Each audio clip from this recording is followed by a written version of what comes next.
All right. Welcome, everyone, to the Uncovering Anomalies podcast. This is episode 143, and I am your host, Adam. Today is November 30th of 2025, and we have with us today our great friends of the show, Nick and Syd from Hey, Bitcoin guys. Live. Hey, Adam. Thanks, guys, for joining us today. Topher is under the weather. So he won't be joining us, but we wish him well and a speedy recovery. Absolutely. Yeah, get well soon, Topher. Yeah, that's right. And a happy Thanksgiving. I don't know if you guys celebrate Thanksgiving, but that's what we had I do. this weekend. I do. Yes, that's right. Yeah. And actually, there's like a small place. Well, actually, it's a big place in Holland where they also celebrate it. It's in Leiden. And it turns out that the Pilgrim Fathers, there were some Pilgrim Fathers who sort of came from Leiden. Yeah. Oh, that's so cool. I mean, yeah, one of the first pilgrims that came to the U.S. were Dutch, and they say the American accent is an influence of the Dutch English accent, which is we're just so cool.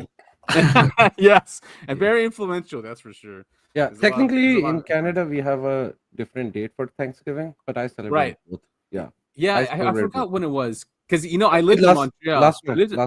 It's in October. Oh, last month. Okay, that's right. Yeah.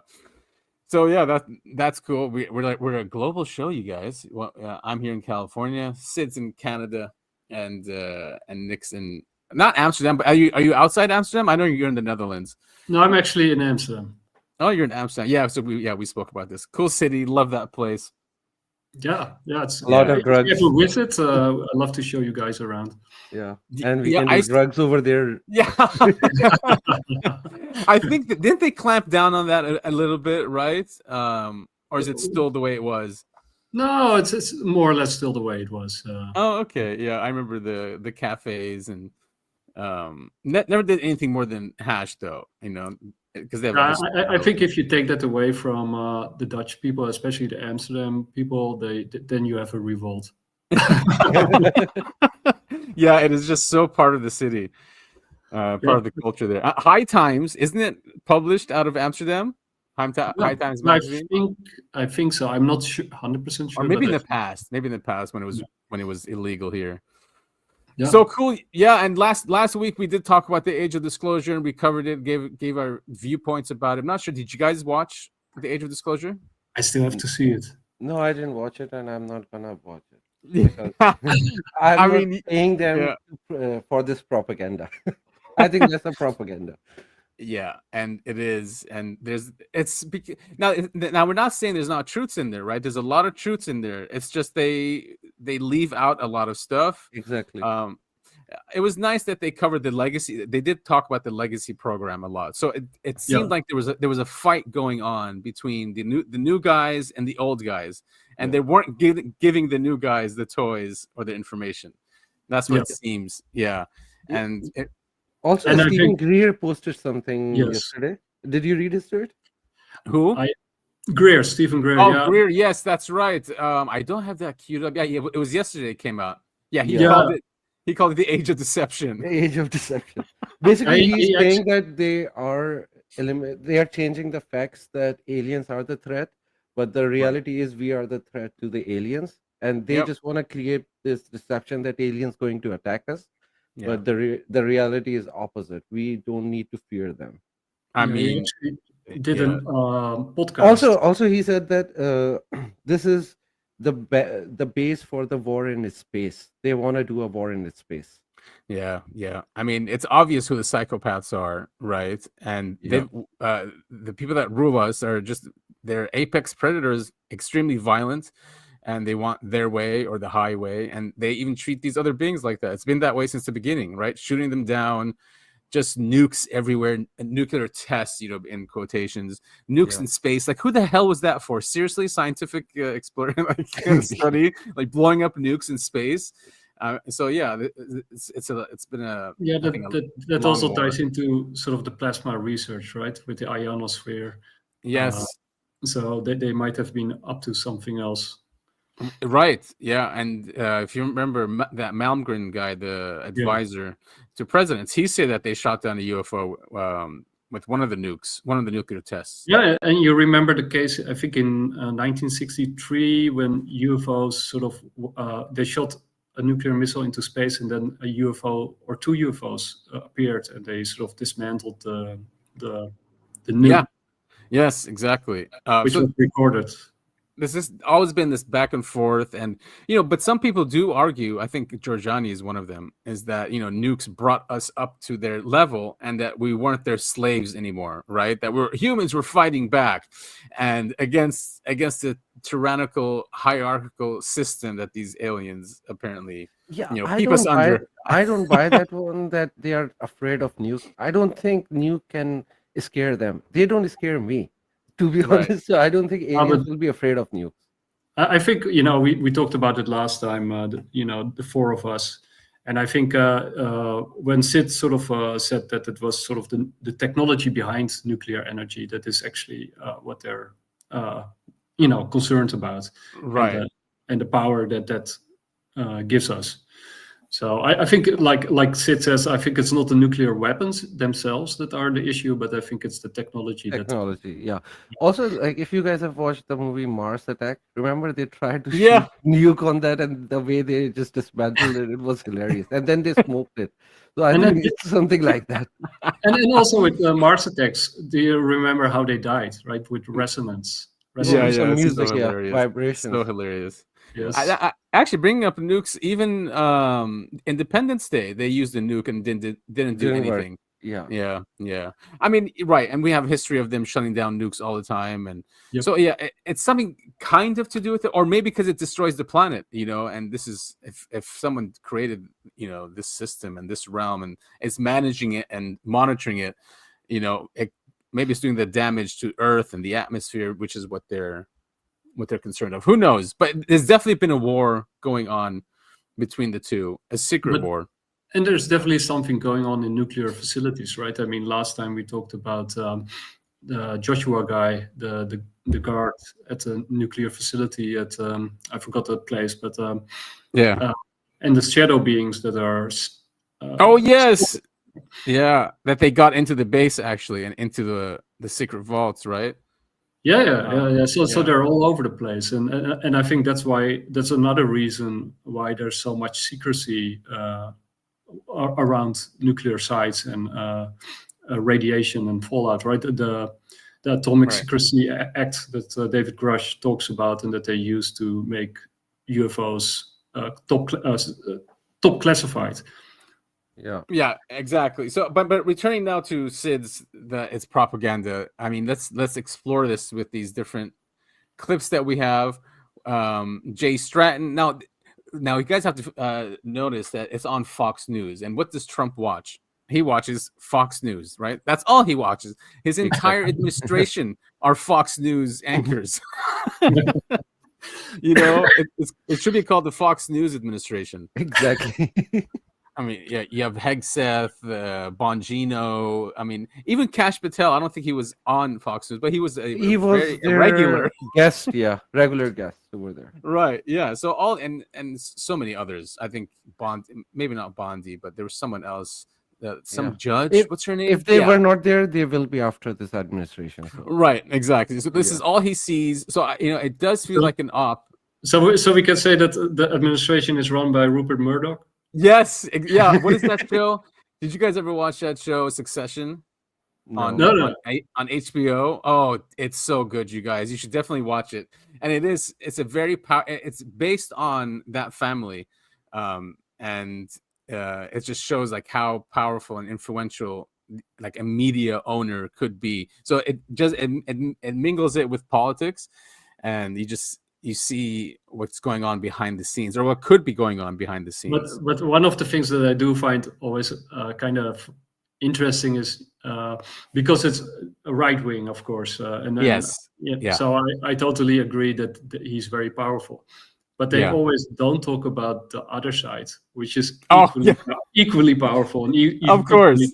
No, we talk about the left as well. Like the left media is controlled by Soros, so that's bad guy. So the left destroyed themselves after COVID. Really, the left media. Yeah, both because actually right as well. No one like Fox or MSNBC anymore.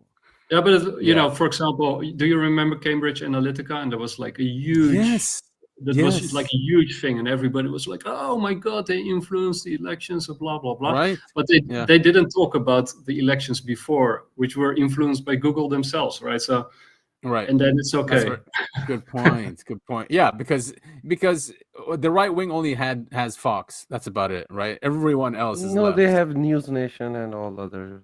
I guess, yeah, maybe. Yeah, they're growing. Not News Nation. Middle. Yeah, in the middle, but then there are like the shitty channels. Nobody watched them. I can't remember their name, but there Newsmax. are Newsmax. Yeah. And there is one more. But I agree with Syd that right now the powers are shifting the other way, right? It's now it is. The tides are turning, and now the left is they're left in shambles. Is gonna take over, and that's how they fool us. They control left and right, and then they fool us. Yeah, they do, and that's why we have to look at everything with just with an observant eye, and not fall for the left-right thing. And even the same thing comes to UFOs, right? So Fox News is having on just Jay Stratton. He was, and it's weird they didn't mention OSAP in the documentary, but he was part of the UAPTF and ATIP. That's right. He was director of ATIP with Elizondo. He was in the Age of Disclosure. He doesn't do too many interviews, so now he's on Fox. This is after the fact of the show. And he's coming out with the book, of course. Of course. Of course, yeah. But let's take a listen here what he's saying on Bret Baier, I think. The best way I can say, Sean, is it's not from here. I spent 20 years researching this topic, working this topic directly on behalf of the American people. And I did everything I could and did confirm that some of the things that they're seeing are obviously, completely terrestrial, whatever word you want to use there, from potential adversary nations, from, defense contractors and companies here, commercial sources. However, there were still cases that we could not attribute to any nation on earth. And that says a lot. Do you both believe that they're hostile, Dan? Hostile forces, entities, if you will. I think that's to be determined. We do not know. We don't know for sure. We don't know what their intentions are. Look, I interviewed 34 military government intelligence officials, Sean. They couldn't tell us any better than you could what the intention of non-human intelligent life is, right? All we know is that this is a real situation. It exists. There are UAP penetrating our most sensitive airspace. It is a problem. And even if you can't wrap your head around the idea of it being non-human intelligent life, what are the choices you're left with? An adversarial nation like China or Russia has leapfrogged us technologically and is invading our most, classified and protected airspace. That's not great either. So, no matter how you have to look at it to get your head wrapped around it, it's got to become a serious conversation, a serious national conversation, a serious global conversation. And, the film reveals there has been a deeply hidden crash retrieval and reverse engineering program in the United States. China has one, Russia has one. There is, in fact, a high-stakes secret Cold War race. Rubio talks about this race on camera, on the record, in the film, and makes it clear that if we don't get our act together as a nation, we're going to wake up one day. To quote him, he literally says, we will wake up one day and China will have beat us. And we won't know how they got there or when they got there, but we will be screwed. So it's not a threat, but it's a threat, right? Basically what he's saying. Yeah, I think Louis Elizondo.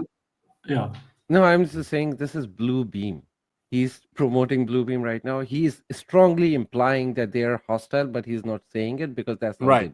Yeah, exactly. So we don't know, but then he went into a rant that basically is a threat from all angles, whether they're real or not. And but if it's an adversary, that if China does it, that they'll beat us to it and get more advanced. Which I don't know. Yeah, but remember what Louis Elizondo, he defined a threat from the national security perspective, and he defined it as follows: like you got intent, which we don't know, and they're at least honest about that.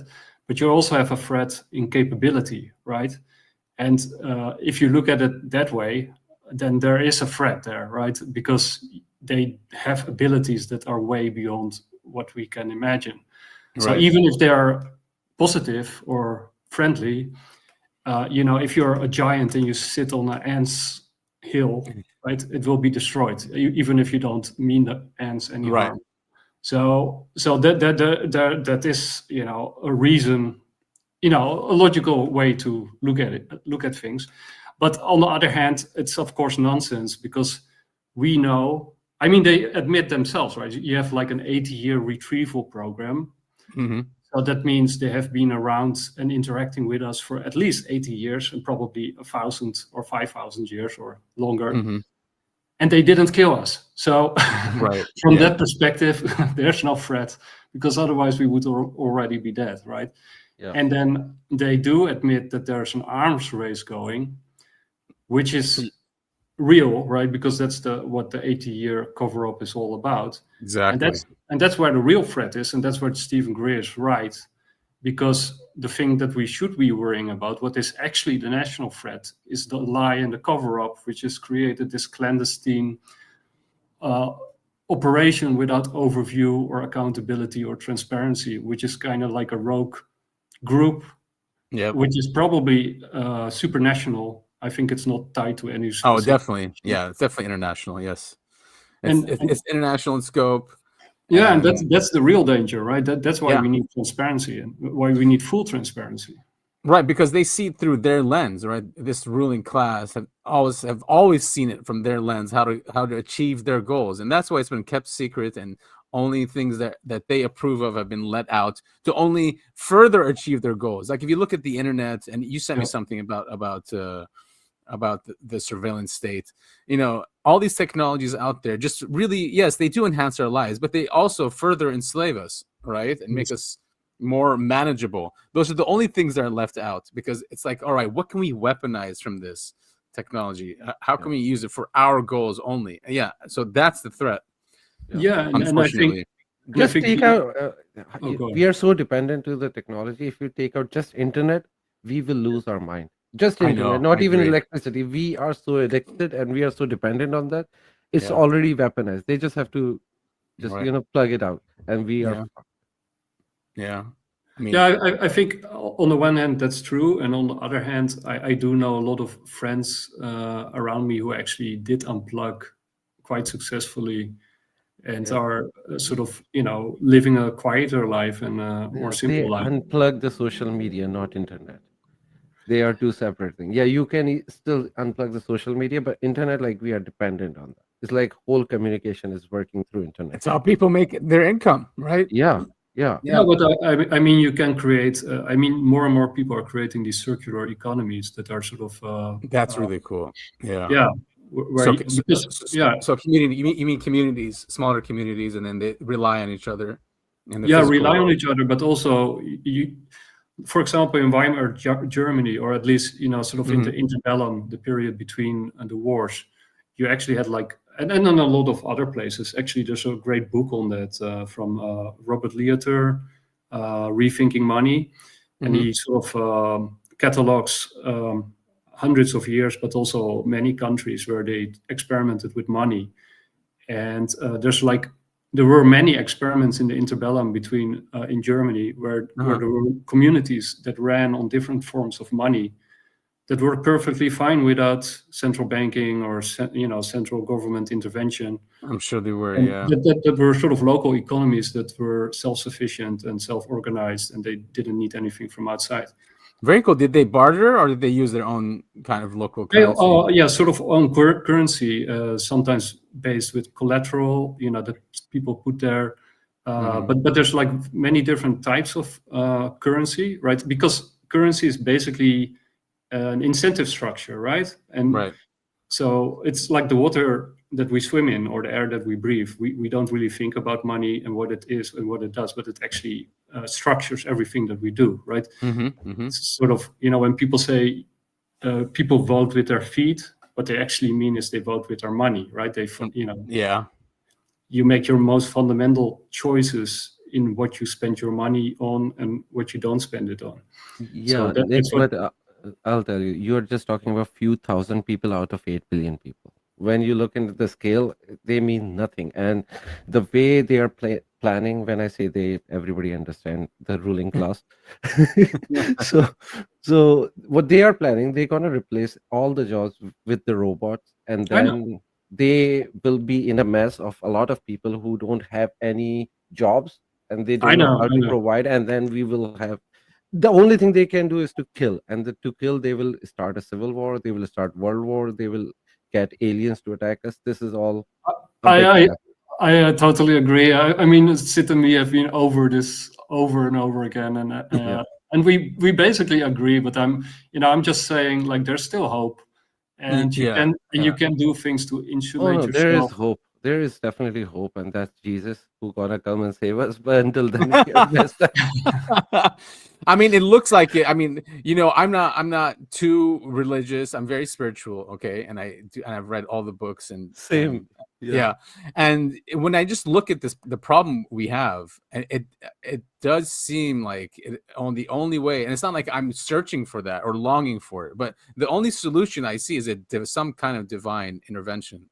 Yeah, To I agree. save they're too powerful.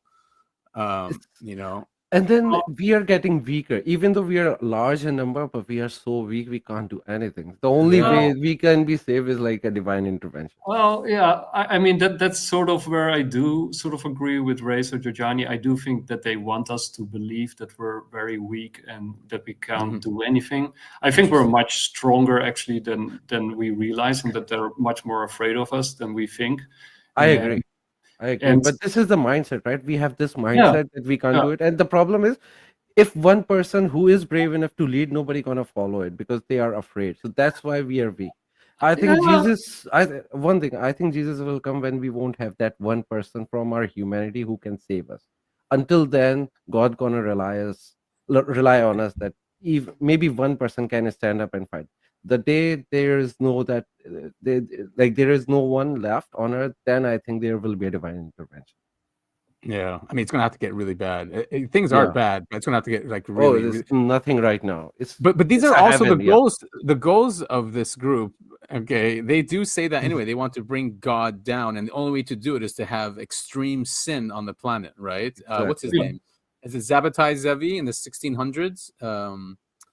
I think he was. Yeah, I think it's him. He inverted Judaism.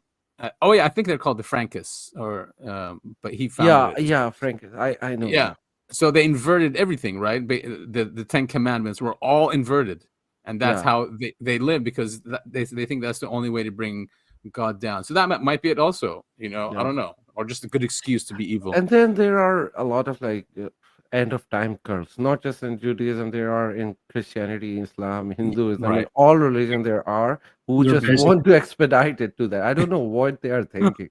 Yeah, these are basically apocalyptic religions, right? They are linear. Yeah. No, not the religions. It's just the people. Religions.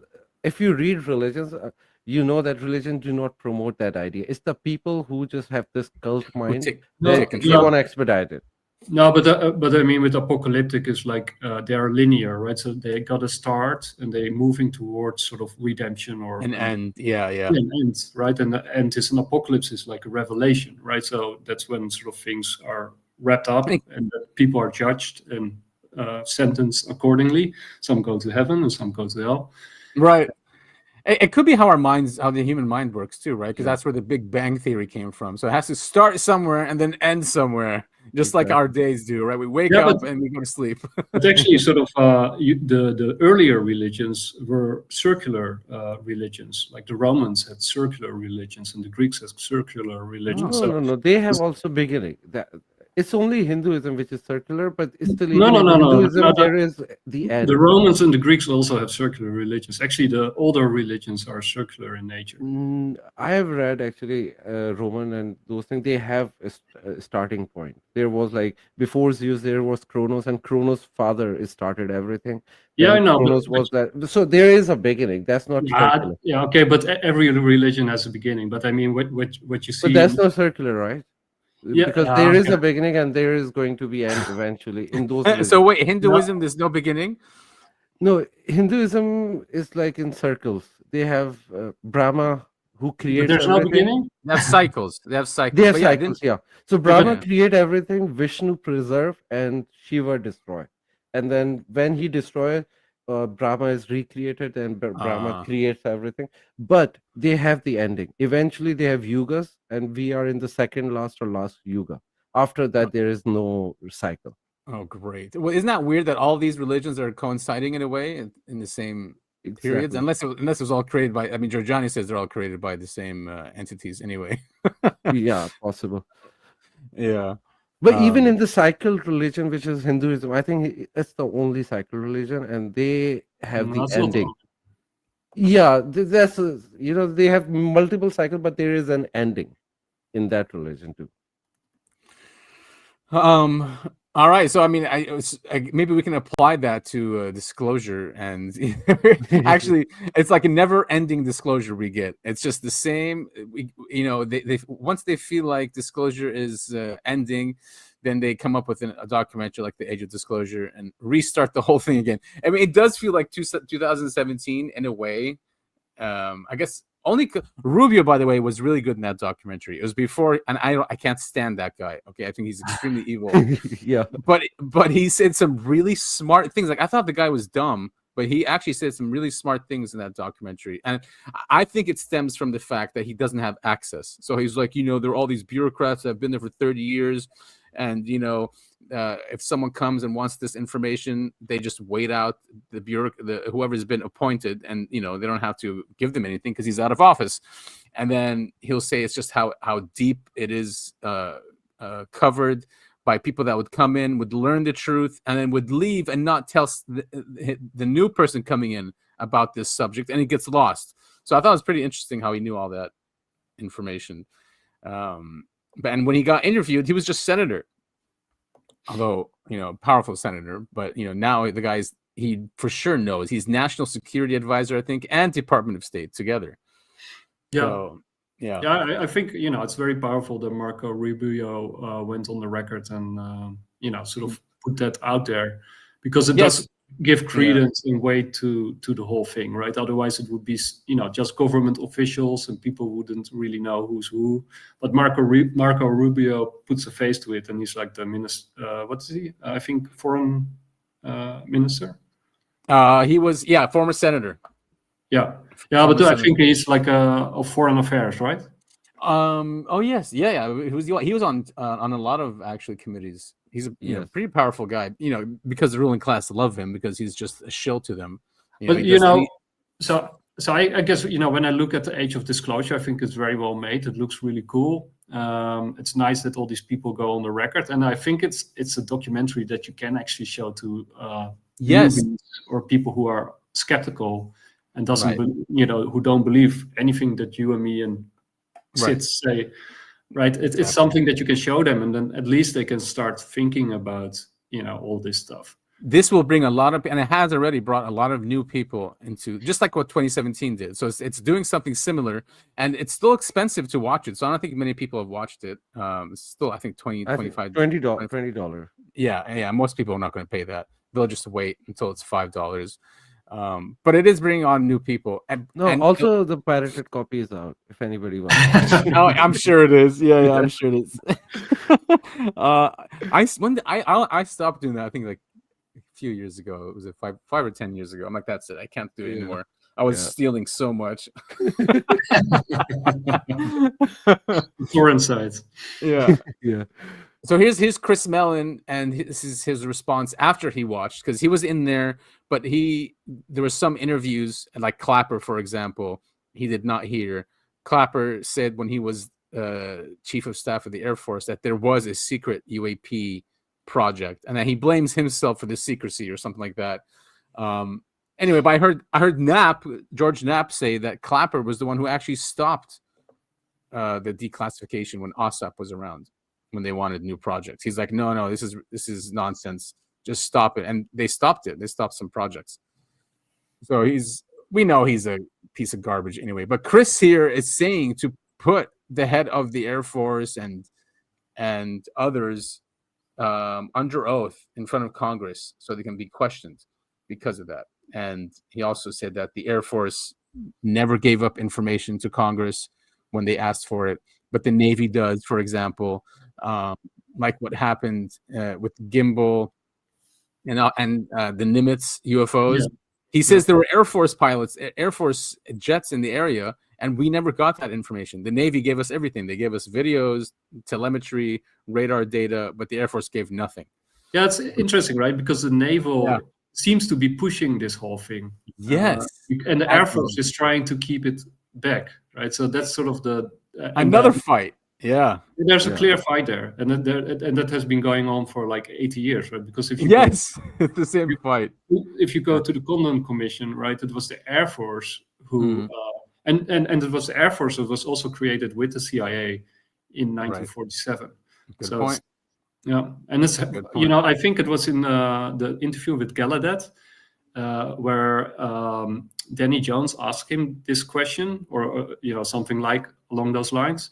Yeah, and then Gallaudet sort of responded that it is because the Air Force is by nature very hierarchical, right? Because you have a central command, and that is sending all these planes, while the Navy is by default decentralized, because you have these ships that have to operate on their own, right? Especially submarines and all these kind of things. So these people have to make decisions without central command, basically.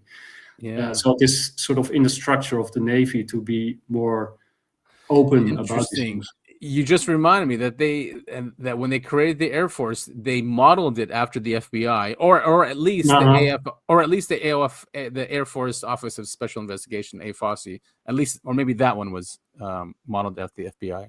But that's cool. I didn't know that the Navy was decentralized, and that's why it's such a cool. Let's say more decentralized. Right. It's still military, right? Yeah. Also, now we have a Space Force. I don't know. They never shared any data. Nothing. Yeah, and this is their job, right? To watch the space. I don't know what they are doing. Not a single thing came out of that. I suspect that they will be the most important military force in the future. Remember that in the past it was the Navy who runs the seas, who controls the seas, controls the world.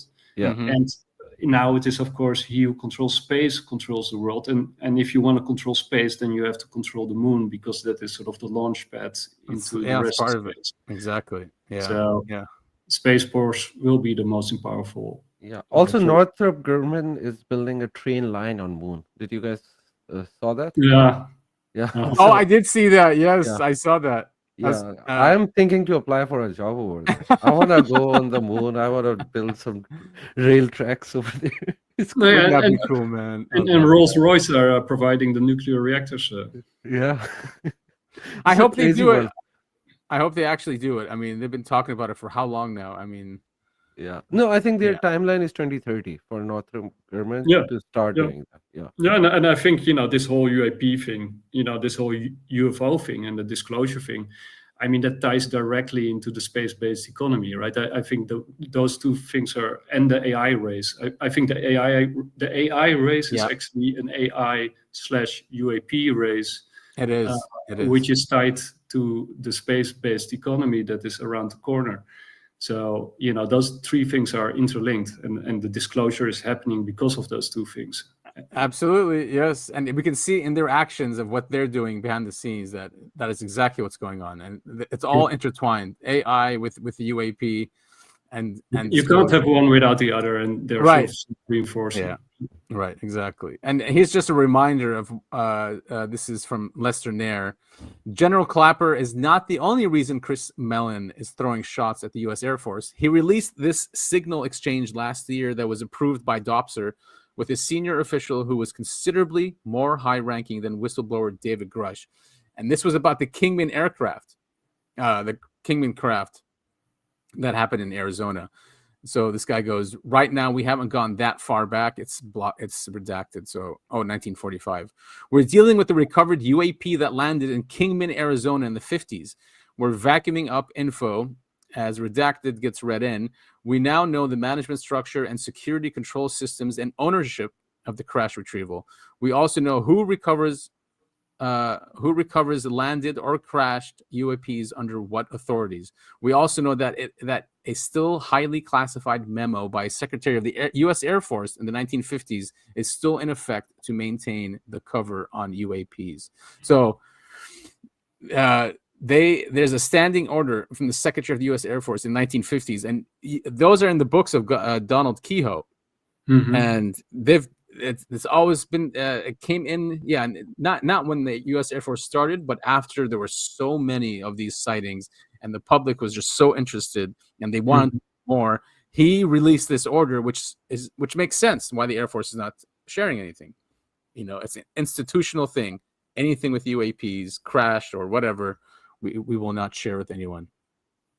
Yeah, but it's still interesting to find sort of the original reasoning that has been given to us is that there was the Cold War, and that there was this race, and that and maybe also that people were still too religious, and that it would shake their worldview to the core, and that I think those are the two main reasons that we are being told that it was kept under rocks and that they put all the secrecy on top of it. But is that really is that really not anymore, right? Not anymore. No, definitely not anymore.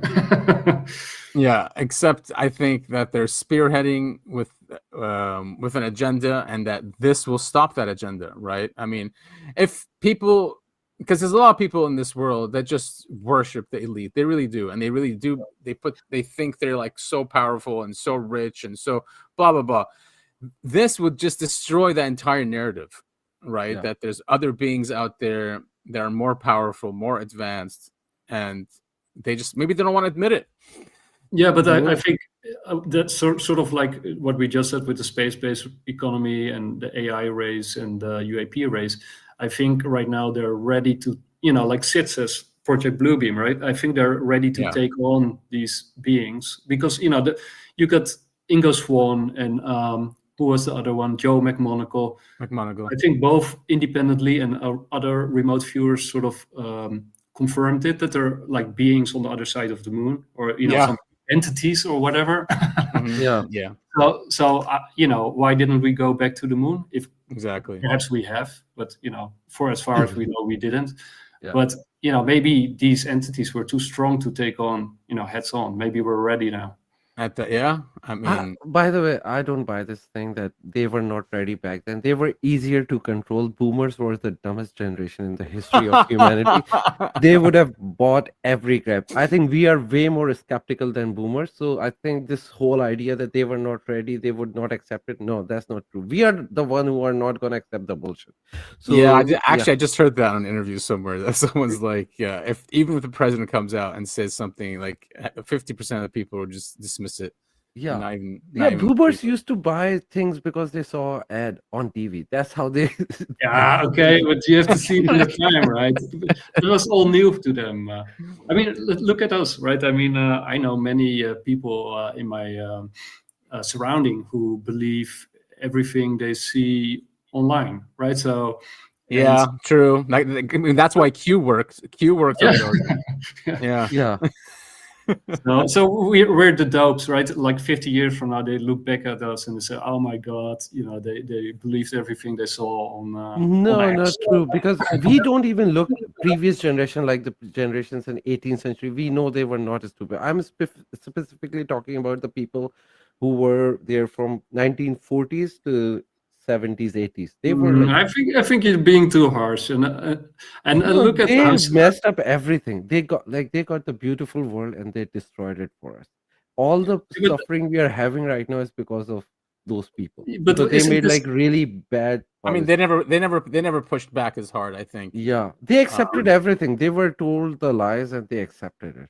No, but they also didn't have social media and the internet. So I don't really blame them. Although there's a lot of books out there, but man, I think are you guys familiar with The Fourth Turning? The book The Fourth Turning? Yes. Yeah. There's the different generations. Yeah. That you got the seculum, which is going back to the Romans, right? So even though Syd is sort of right, that they also had a linear religion, but they also had very cyclical ideas. And the seculum is actually one of those Roman circular ideas that everything repeats, and that you got like a seculum is basically one lifespan, which is around 80 to 100 years, and that you have young age, mid age, prime, and then old age, right? So you've got 4 segments in the life. And then after that, it repeats again. And basically what the secular means in the fourth turning is that when you look at, especially it's sort of focused on America. If you look at America, that it sort of repeats every roughly 100 to 80 years. And then what it actually means is that you got weak men create weak times, which creates strong men, which create good times. And then, it sort of repeats over and over again.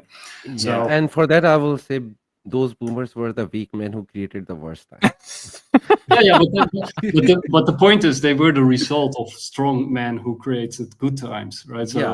So we're no, the problem is that this phrase was like spread by the boomers that weak men do that, but they are those weak men who did that. That's why I hate the hypocrites.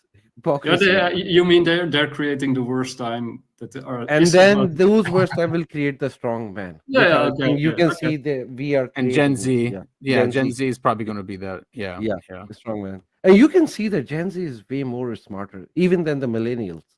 They're amazing. I mean, I'm so impressed on that. Like, they are really good. We were so stupid. Too. Yeah, me too. And they're not. When evil. we were kids, we were so stupid, and now I realize why. Because Boomer made us stupid. Yeah. So that is our dump on boomers. Well, he's a boomer here from Karl Nell, and he's telling us. Let's listen to Karl Nell. It's just a small clip. Various presidents have been told, but many have not been told. Retired Colonel Karl Nell was the Army director for supporting the UAP task force. Why would a president not be told? There was a feeling that elected officials might not be sophisticated or intellectual enough to deal with that kind of complexity. The Soul Foundation and that goes to the point, that some of them just can't handle it. And I guess going back to the point of the boomer generation is that, if many of them were sophisticated enough about this subject and, they were briefed about it, or they would have went after it. I know it was just Clinton who really went after it. No, there were Carter, guys too. Carter as well, right? He tried. He apparently cried when they told him the truth, but he didn't tell us anything, and he still says he doesn't know anything about it. Or, sorry, he recently died. But before that... Yeah, before his death, he said he was never. There's nothing to it. Yeah, Clinton was honeypotted, and he had to. Oh yes. Yeah, that's why he shut up. And everybody knows that he was clearly honeypotted through Monica. I think Bill was a pretty bad person, to be honest. Oh yeah, no, all of them are bad. Whoever is the president is a bad person. But the thing is, if they got there, if they got there, then they are bad persons. But the thing is, among the bad, somebody can do good things. Like Trump is a bad person, but he can do some good, right? So even with Clinton, he was going to release it, but then he honeypotted and he gave up on everything. And in Age of Disclosure, they talk about that George H.W. Bush wanted to release the administration wanted to release this information. Yeah, and then a plane flew into the buildings. Right, exactly. It's weird that September 11th happened a month after the Disclosure Project. Exactly. 2001. Yeah.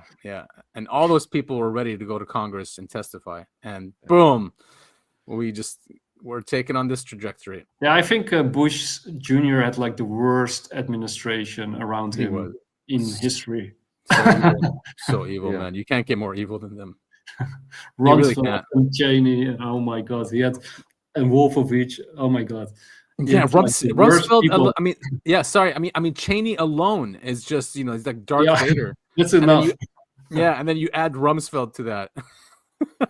Even though I do like Rumsfeld's humor, and he was clearly, I do like the known unknown and the unknown unknown, and Yeah, that's pretty genius. He did have a way with words, but he was not a good person. By the way, apologized. He actually apologized for Abu Ghraib, because I forgot what research I was doing. I was looking at old videos. And, he had like a sort of strange honor about him. He was also the one who actually said that there were 2 billion missing, right? And then 2.3 trillion missing. Then the next day, Oh, by the way, when we are talking about this topic, I want to give a shout out to Ryan Dawson. He released the best 9/11 documentary. It's called Empire Unmasked, If you have to watch it, everyone go and watch it, because it's not like the stupid thing where people were saying building 7 collapsed or those things. He actually went in there into the background of everyone who was involved and found the right connections. Like it was a big like a conspiracy, and everybody can go and watch. It's a 4-hour documentary, so you have to very long. Yeah. But it goes by quickly. It's a great documentary. Yeah. Everybody should watch it. It's amazing. And it's free. It's free. It's not like $20 you have to pay to age of. Where is it on Rumble? It's probably on Rumble, right? No, it's on RyanDawson.org. Sorry. Oh, RyanDawson.org. Yeah. It's on. And I think for people to get started, just look at Tower 7, right? No, but this is what I'm saying. Tower 7 is like so dumb. When you watch this, like you don't even care about Tower 7. It's like a very basic Ryan thing. doesn't. Yeah, Ryan does. I actually love Ryan. So, but the way he found the connections is amazing. The Saudi involvement and who's involvement. So it was amazing. And what offices were in there? I mean, yeah. Oh, and here's another clip from Karl Nell, just to return back. Here's talking about crashes that have occurred on Fox News. Of course, this is all for Trump to watch. There are craft that are being held that have landed here or crashed here, and there are biologics, human, non-human bodies. That's correct. Someplace in this country. Someplace. There are craft. He's like that's correct. Somewhere. Karl Nell is like he's very you can't mess up his credentials, right? He's like really high up. Like he's I think he's even higher than Christopher Mellon. Yes. So he's extremely high up. Yeah, he was director of UAPTF as well in the Army. And I think he was actually leading the retrieval programs even. Yes. So he knows a lot, and he's the one that tells us no doubt, right? That there's no doubt that this is going on. Yeah. Zero doubt. That's right. So and now look at this, and the media is saying stuff like this. I don't know if this is a big site. Someone told me that it is, but this title: the Pentagon, CIA, and FBI buried Epstein, lied about UFOs, and treated America like idiots. It's time to rein in these agencies and rewrite the laws that govern them. It's a great article. We're not going to go through it here, but it links Epstein and UFOs. Yeah. And was it the title? Is that somebody who said that, or no? It's the writer. Okay, it's the writer. Okay. Yeah. They buried Epstein, hid UAP evidence, and lied to the nation. America must now break the intelligence cartel. Oh, very nice. I mean, nice article.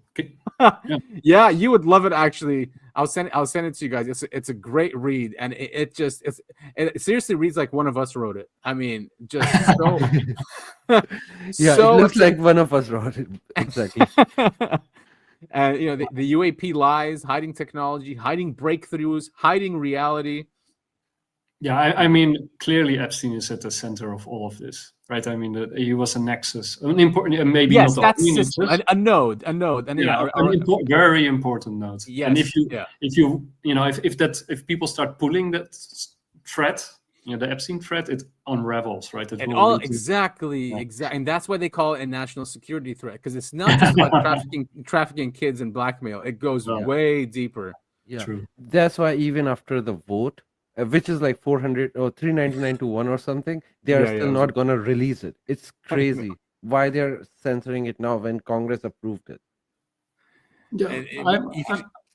I still think they will release it in a form. No, they already decided not to release it, right? So they're gonna, or heavily redacted. Wait, I just saw which is not releasing it, right? Right, exactly. Yeah, Kash Patel is hard at work. The guy that told us that there was zero evidence that he trafficked anyone. But it's like the same thing with the UAP thing. They will release the UAP thing, but in a redacted form that it will sort of release the things that they can use and can spin a narrative around. So I think they will release it in order to take out their adversaries. Not until Kash Patel is alive, because he lied under the oath that there is nothing into it. And if they release it and they found something, then the whole administration will be in trouble. The whole FBI will be in trouble. He's such a liar. It's insane. It's insane how we all try. Like the guy, he scammed everyone. Just really crazy, man, how he did that. Oh, And just also he's simple. honeypotted too. Yeah, he's on. Yeah, be careful with that. We'll get sued. Yeah, true. I mean, his girlfriend's a very famous country rock star, didn't you know? And no way, dude. government plane to go to her city and to watch her wrestle. Oh, That's another. I know he conspiracy. used the Yeah. plane. I didn't know it's for that. Oh my No, god. he used it to go and watch her match, a wrestling Man, match. this stuff happens in other countries, not here. Like, what is going on? Like, you know, it's Not that openly, to be honest. They use it either under the law. So either they make it legal in their law Yeah. to go and watch it, but like if it's illegal, then they don't do it openly. He did it openly in US, which is very open. The government is very open. right. Exactly. We have logs for everything. It's supposed to be all Yeah. transparent. He just doesn't care, I guess. So is another part of this article, breaking the intelligence cartel, the blueprint to take back America's government. And, you know, even here, it's just Epstein cover up, UAP blackout, Pentagon, CIA, FBI. And then here's a great quote. A government that hides truth from its own people is not guarding the nation. It's guarding itself. So people are pissed, man. But just, you know, I think Donald Trump did put out that tweet that, you know, that the Epstein is actually involving Democrats and that he's putting family only and the Department of Justice on it to investigate Them only. Larry Summers, JP Morgan Chase, Ray Hoffman. And Yeah, but you don't find photos of Nancy Pelosi or Bernie Sanders with Epstein. You find photos of Trump with Epstein. So this is just whole deception they are doing. They are just fooling everyone. Yeah. Yeah. Everyone is involved. All of them are involved. Yeah. But Democrats and Republicans both. And, you know, we're in this problem because of the secrecy, right? This entire National Security Act with overclassifications and anyone could just classify something if they feel like it is the problem why we're so corrupt. Of course, it's going to make corruption, right? Yeah, I think national security is a very overused term, and it should, you know, I think we should actually get rid of it altogether. Yeah. I think it's a danger. You know, it's a slippery slope, and it got abused, and now everything is national security. Yeah. Like, once you start lying about everything. Yeah, yeah. This is why I said this article is like written by us. Look, rewrite America's classification laws from scratch. Ban classification to avoid embarrassment or political damage.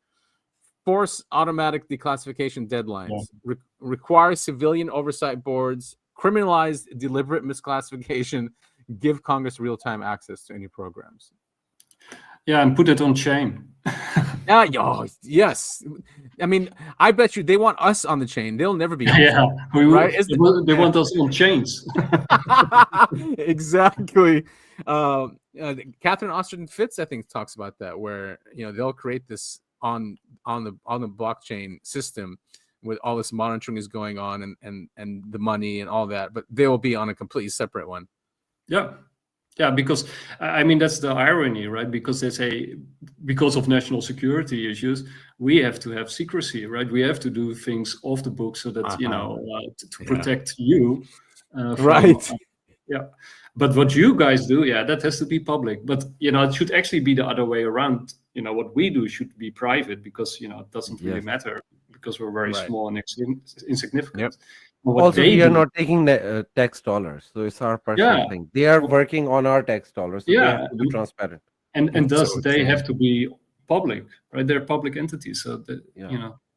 Yeah, and that's the system of the West that's been created, right, with the U.S. Constitution, and but it was building up before that, and that we realized from all these wars and corruption of kings and monarchy that we need the privacy. They don't need the privacy. If we're truly to be free people. Yeah. But they turned it on its head. Yes, like they always do. Invert everything. Here's Greer, but this is a different angle. He's talking about in general how they have, you know, they're trying to put a religious perspective or view on the UAP issue, because there's a narrative there, right? And he thinks it's a holy war kind of thing. Who was this one guy? I'm blanking on his name now. He used to cover Trump as being like the Antichrist, and then he turned really religious. And he flipped. He started saying he doesn't do that anymore. He has a pretty big account on that. Like he was trying to prove Trump's the Antichrist, but then he became more religious, or a different religious lens, and now he believes that the third temple is going to be built, and that Jesus is coming back, and that they created the Air Force to fight Jesus. Sorry, not the Air Force, the Space Force, to fight Jesus when he comes back, and that I don't know. They're gonna blame evil aliens when it's actually Jesus coming back, and that they're gonna go to war. I agree with him with a lot of things he's saying. But all right, okay, no, I remember now. Donnie Darkened, something like that. I never heard of Donnie him. Darko. Huh? No, I don't know. Yeah. I mean, so it's pretty out there. It is pretty out there, and it was during Trump's first administration. Yeah, I'm but sure. they're I'm fooled sure to think that Jesus gonna land on his spaceship. That's stupid. Yeah, that's what he's saying. Yeah. Spaceship. Yeah. Yeah, but with the third temple thing, we can see it. They're gonna build it. Yeah, it's happening. Yeah, so some of the things he's saying is gonna be true, but then again, he's mixing up all the stupid shit with that, so nobody gonna Right. trust. Yeah. So here's we're talking about similar, basically, that yes, the angels and demons do exist, but they don't need spacecraft. The problem is that's a little bit of shorthand for they're from another dimension, they're not human, and from a religious point of view, certain religious perspectives, it means they're demonic, and therefore we need to have a holy war to kill them. So this is how you get into a space age holy war, through this sort of absolutely ignorant and uninformed perspective on science, on transdimensional physics, which is a whole area of covert research and development, and not understanding the overlap, which is natural, from a very advanced interstellar civilizations and other phenomenon that's real. I don't deny angels exist, or lower intelligent things that are less enlightened. You may call them demons, or beings that are from another dimension altogether that may be more neutral, that pop in and out of this dimension, like Bigfoot or Sasquatch or whatever. That is not the same as a transdimensional interstellar spacecraft with extraterrestrial biological entities on it. Now, anyone on the inside of this whole these operations that have handled the craft and the bodies know this. But there are people in ufology that are deliberately, some of them are just uninformed, but many of them are deliberately trying to confuse this picture, and they exploit people's religious beliefs to do so. And this is the essence of demagoguery. It's very dangerous, and that's what's going on, because it leads to completely false assumptions and then bad policies, and it then relegates it to mythology. Yeah, I'm wondering if they're telling Trump that this is, I wouldn't be surprised if they're trying to, because in his first administration, they were trying to tell him like he's the Messiah, and that's why he moved the temple to, the capital to Jerusalem and all that stuff. Like, there was recordings of them being around him saying, look, in Gematria, your name means the Messiah, and blah, and he was just eating it up, So I'm wondering if it's the same thing with UFOs, where they're trying to paint it in this direction to him, right? Interesting angle, yeah. These are angels. Yeah. Also, what kind of a Christian will believe that he's the Messiah? Because like everybody understand, when you join Christianity, Jesus is the Messiah. Trump is a stupid person. He fell for it. And then with UFO, somehow I agree that there is a possibility that they are from other dimensions. And my theory goes with the original theory about the nuclear technology, is that it's not the nuclear weapon, but I think through nuclear technology, they can open the portals.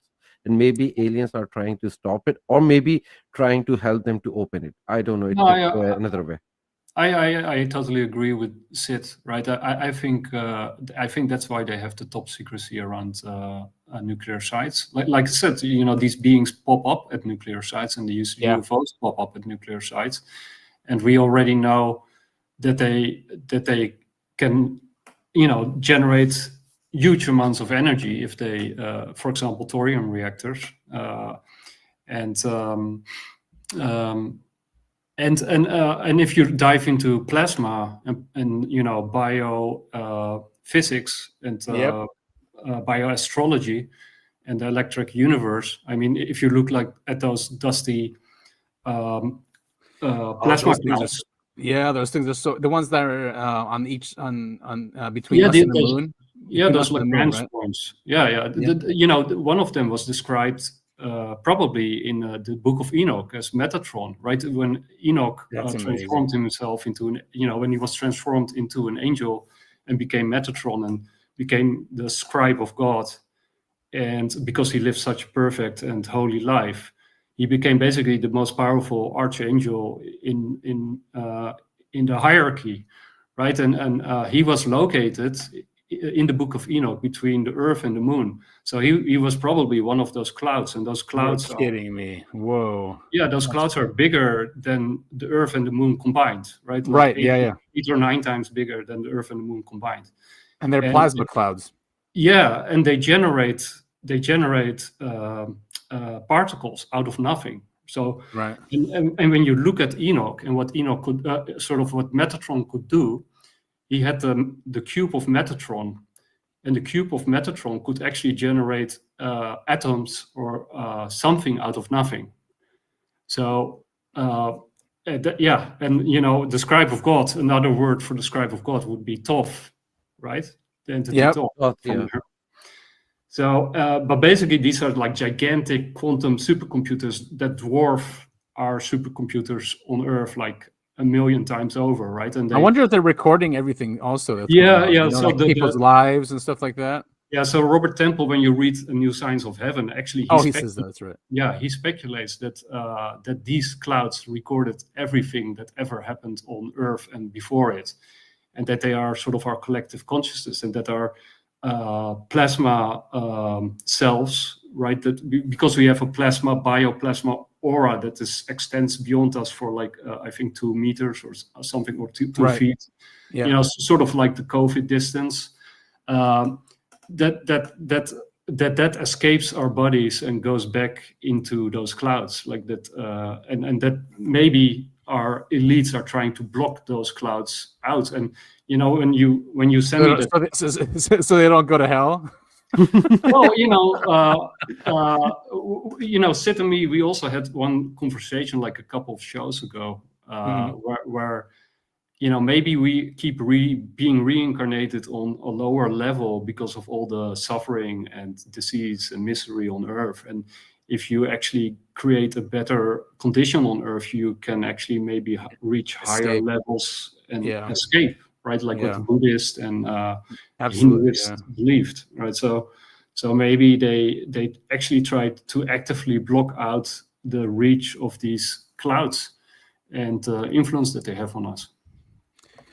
Yeah, man, that's a great thought experiment. It reminds me of that one remote viewing I shared it last week. It's an old one. And they remote viewed moksha, and moksha, I think it's a Hindu or Buddhist principle where moksha, when you attain moksha, you escape the reincarnation wheel. And and they remote viewed that, and they saw like these beings they said that they weren't that they were actually physical beings, but they were immortal, and that Earth and the souls here are part of a much bigger machine, like much bigger, but it's a small part of a bigger machine, and that our souls are recycled in here unless you try to escape it. It's pretty disturbing, actually. Yeah, there is also a conspiracy theory about Soul Cube on the moon. If you guys haven't read it, just go read it, because they said that Anunnakis basically put a soul cube, and the moment you die, your soul try to go higher. Soul cube catches it and sends it back. Interesting. So sounds the same. Yeah, sounds like the same. I have actually a theory that if you find yourself in a tunnel and you see the light at the end of the tunnel. Do not go Don't in the go. light. Yeah. Because that will be the hospital lights, and that's why baby cries that, oh shit, we are back in this world. Yeah, man. You know, when my daughter was born, I swear this is what happened. She didn't even come out crying. She looked around and said, "Who are these? Who are you?" Like, you know, there was no crying. I was just shocked when I saw that. Wow. Yeah, I think, but mostly it's like, yeah, shit, I'm back to this world. It's I like need not to go- again. Yeah. Yeah. So if I find myself in a tunnel, I'm gonna turn around and go and explore other side. Well, Not going they in say the it's- light. They say it's really scary because it's dark and really like very, very dark, and just that's why most people just go to the light, because it's comforting and they Yeah. know it. Yeah. Yeah, but also according to Bible, Lucifer is the angel of light. So nice one. The light bringer. Yeah, light bringer. Yeah. he is Prometheus, the light bringer. like Prometheus. But that's and I think that's also.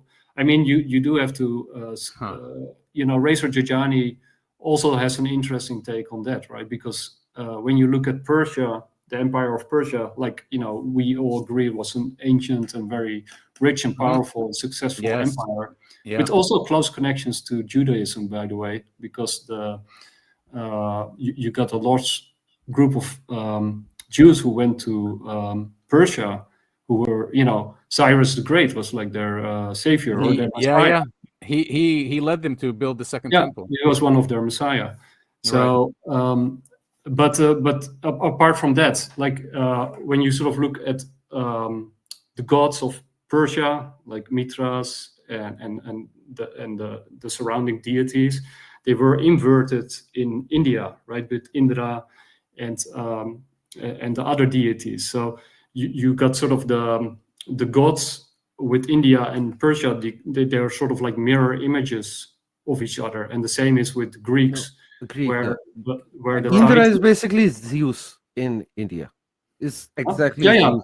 Yeah. So with the Greeks also, with the Greeks it was also an inversion of the Persian gods, where the Olympians became the good guys and everyone the Titans borrowed from became the bad guys. Even though Prometheus basically molded human beings and gave them knowledge and technology that he stole from the gods, so that they could actually grow some balls. Yeah. So in that narrative, Prometheus is the god of humans. Actually, he is, yeah. But even though they have two different origin stories in Greek. Right. Yeah. Yeah. But they've all borrowed from each other, right? I mean, even the Bible is taken from Zoroastrian, Sumerian, Assyrian, and Greek as well. But you know, because that whole region, everyone was just moving around so much, and but it's just funny, like what the Jews did is that they put themselves in the middle of all those stories and made them the center of attention. Right, and that's what they did. Even though it's stories from all over the region from different times, but they made it all about them. And the interesting part is, like in Sumerian religion, the first man is called Adam. Adama. Yeah. Adam. Exactly. By the way, those clouds were called the Large Dusty Kordylewski clouds, and they were discovered in 1961. How big are they? Does it tell you? Oh, wait, I'll check. You guys talk. Yeah. So. But yeah, I mean, there's a lot of connections that, I mean, I don't know why, because if it's the mystery or because of the secrecy, so our minds just go that way. But like for some reason, religion and UFOs always just intertwine or come together, and it could be it's the same subject. That's just a mystery that we've always tried to understand and explain. Yeah. Right? Maybe that's the connection. Yeah. Actually, going back to Metatron, I just have a theory regarding that, because Metatron is the scribe of God. He's writing what God is telling him, not what we are telling him, and he's reporting to God. It's not like that. Also, Metatron doesn't need to record anything, because as far as we know, the moment you break away from the third dimension and you can break away from time and space, it doesn't matter, because everything is happening at the same time. They don't need to record it because it's always gonna happen if you are outside the time and space. So you can just move through time. The moment you move through time, it's already happening and you can watch it. You don't need to record it, because every action is just happening at the same time. Yeah, no. I mean, Scribe of God was just a title that was. No. I know, because I actually read a lot about the Metatron, all the whole angel theory. I actually was writing a book about them. I didn't finish it because I'm too lazy. But yeah, so Metatron is not like writing what we are doing, but he's writing what God is telling him, and then he passed it on to Gabriel. Yeah, that makes sense, right? Because he's an heavenly scribe, so he would. Yeah. And that's how Gabriel gets the message. Yeah, that's one mythology. Interesting. So I'll read you the back flap of the book. I'll make it quick. Did you know that the Earth and the Moon system is really a two-cloud system with an Earth and a Moon thrown in, and that they are two giant invisible clouds of plasma, not atomic matter, between the Earth and the Moon? Together, they are 9 times the size of the Earth. They emit no light and are difficult to detect. They constitute a special type of cloud plasma, a type of plasma, cold plasma, type of cold plasma, which could even be capable of evolving intelligence by what some of the world's leading plasma scientists call self-organization. Although non-biological, they may be alive and more intelligent than we are. In fact, the universe is 99% composed of plasma. All stars, including our sun, are made entirely of plasma, as is lightning in our atmosphere. What's more, humans and other organic beings might be an exception rather than the rule. Atoms. It has been proposed that intelligent life forms in the universe may mostly be non-biological and inorganic. We ourselves may have plasma cells invisible to our physical senses, which animate our bodies and survive after death. They revert back to the non-atomic world form of matter of which the universe is mostly comprised.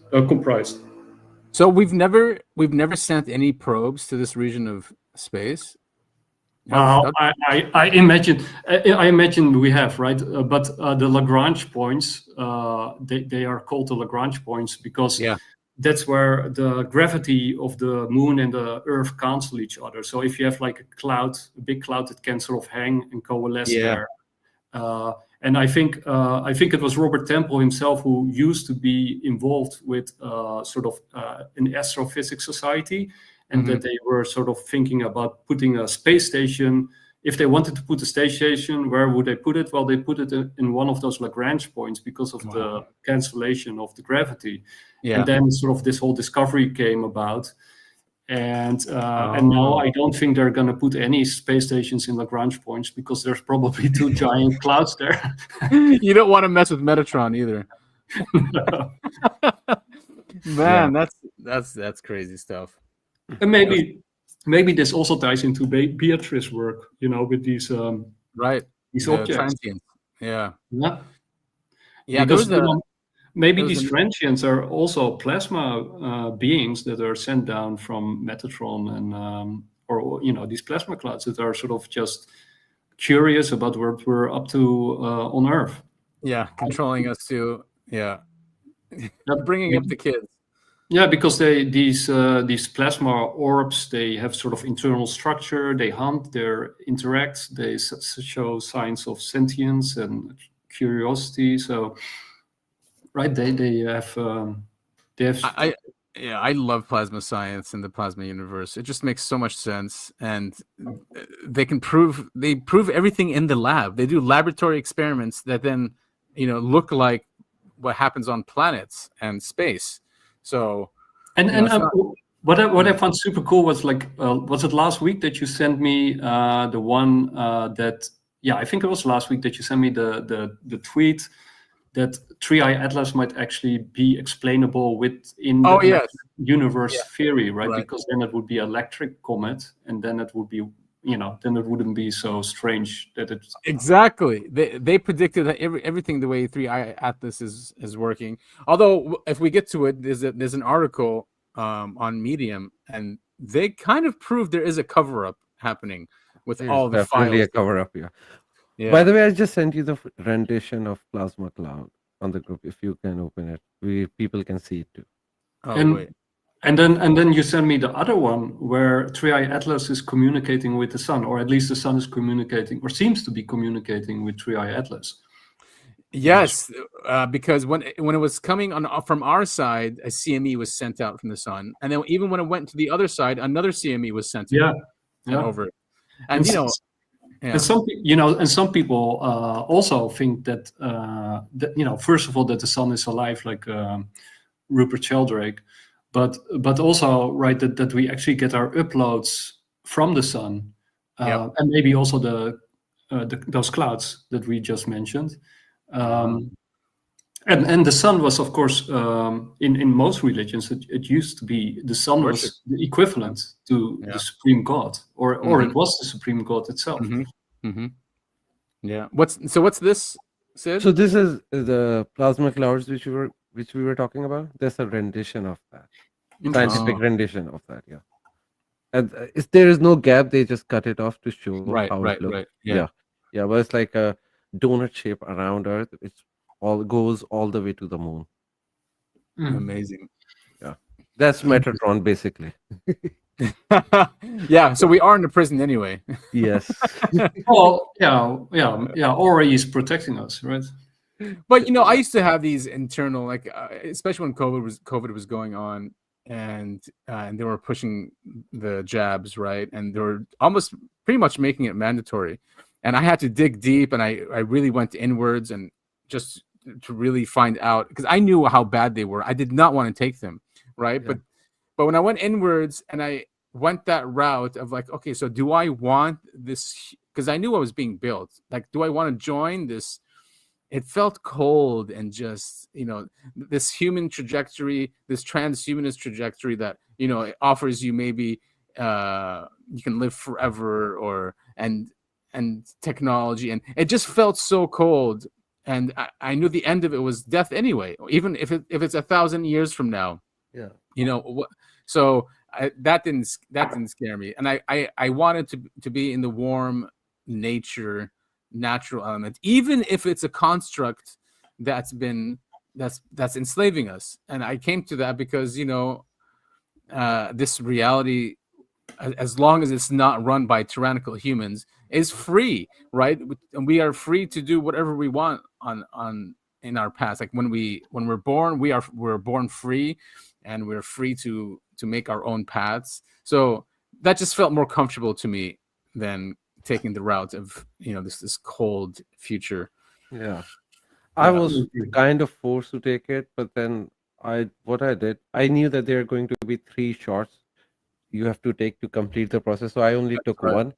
And I only took one, and I was like, my body will fight out. Because your body fights out. So this is what I did. Well, in Holland and in Europe, but as far as I know, I focus on Holland. It was like a very fanatical campaign. Yeah, everyone took it there. I remember, right, or a huge number. No, I didn't, and my brother also didn't, and I know a lot of my friends also didn't. But we were under a lot of pressure. Of course, ridiculed, attacked, family members looked down upon us. It wouldn't stop. Huge campaigns. It was really awful. We actually had to demonstrate. I have been with like 3 or 4 demonstrations against sort of forced vaccination, and that's really crazy. It was a crazy time. Yeah, I went to rallies, so many rallies as well, and even it was. But we fought back, so it gave me hope actually. Like even for what's happening now, it's still the same agenda. It's just not. There's no, we need to save the planet and save humanity. They're just doing it.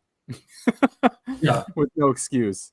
No, but there was also a thing in my mind when I was taking one shot. It's like, all the rich people, at least they're taking it, and all the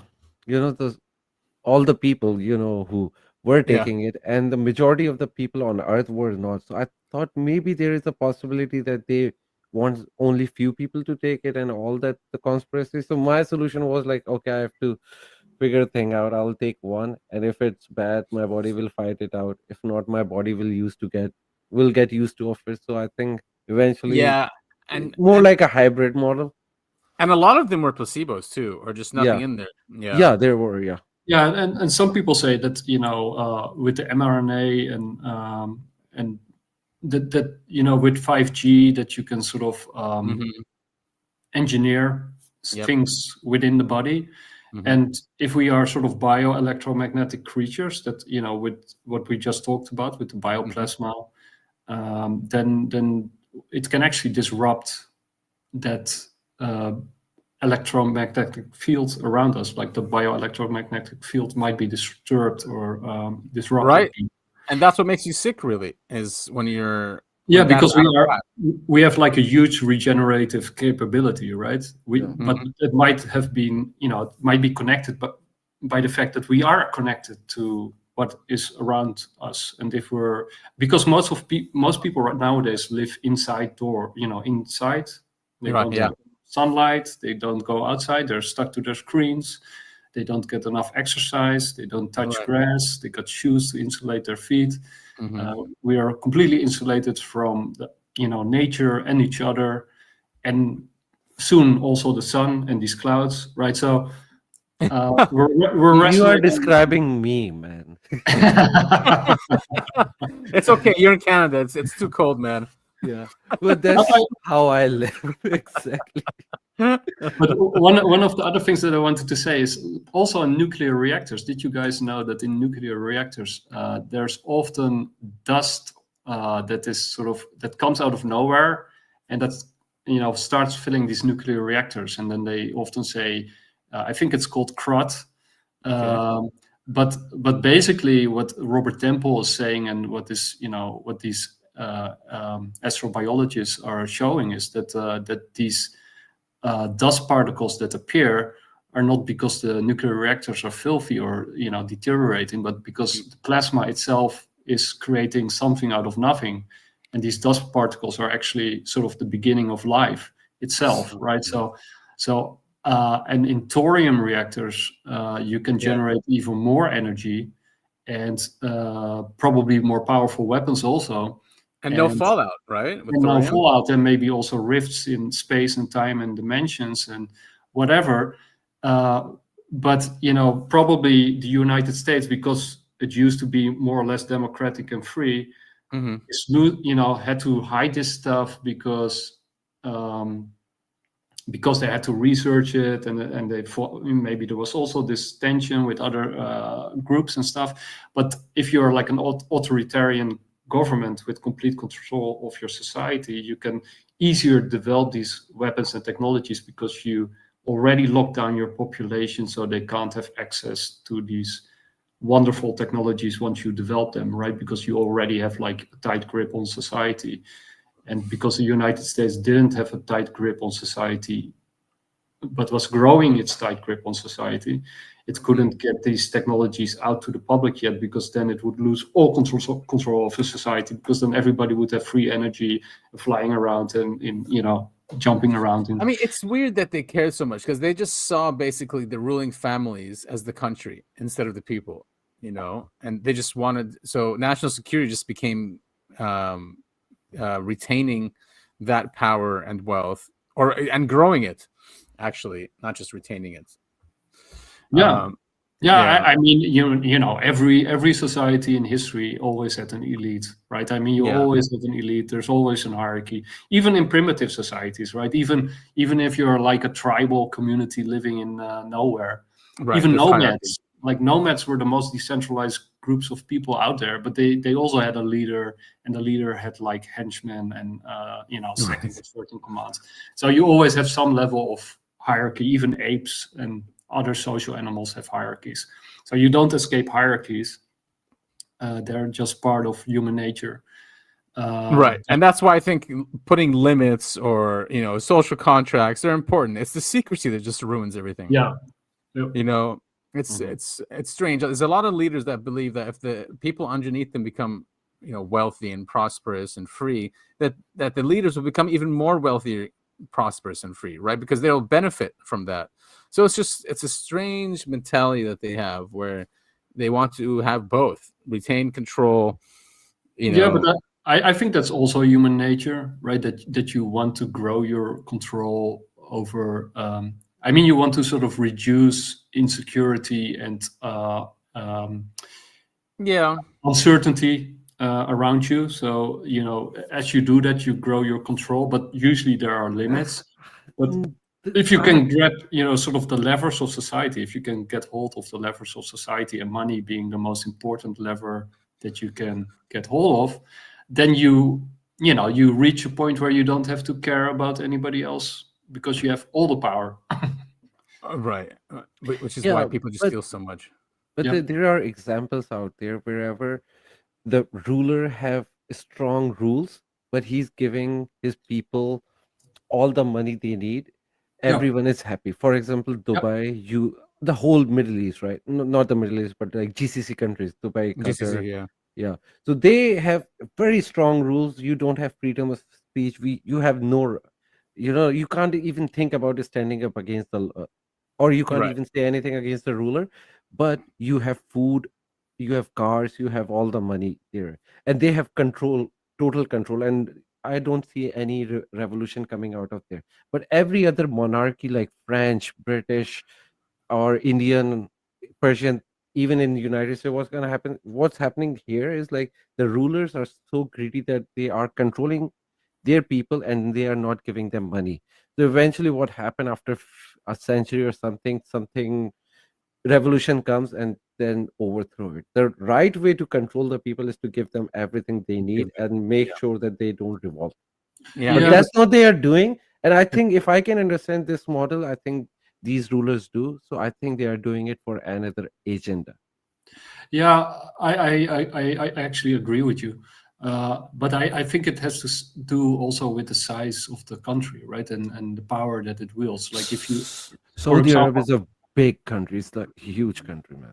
Yeah, I know, but it's basically its military is the U.S. military, right? So it is, it's like Kissinger, Nixon made the petrodollar in relation for protection. No, but they don't. I'm not talking about foreign threat. I'm talking about internal threats.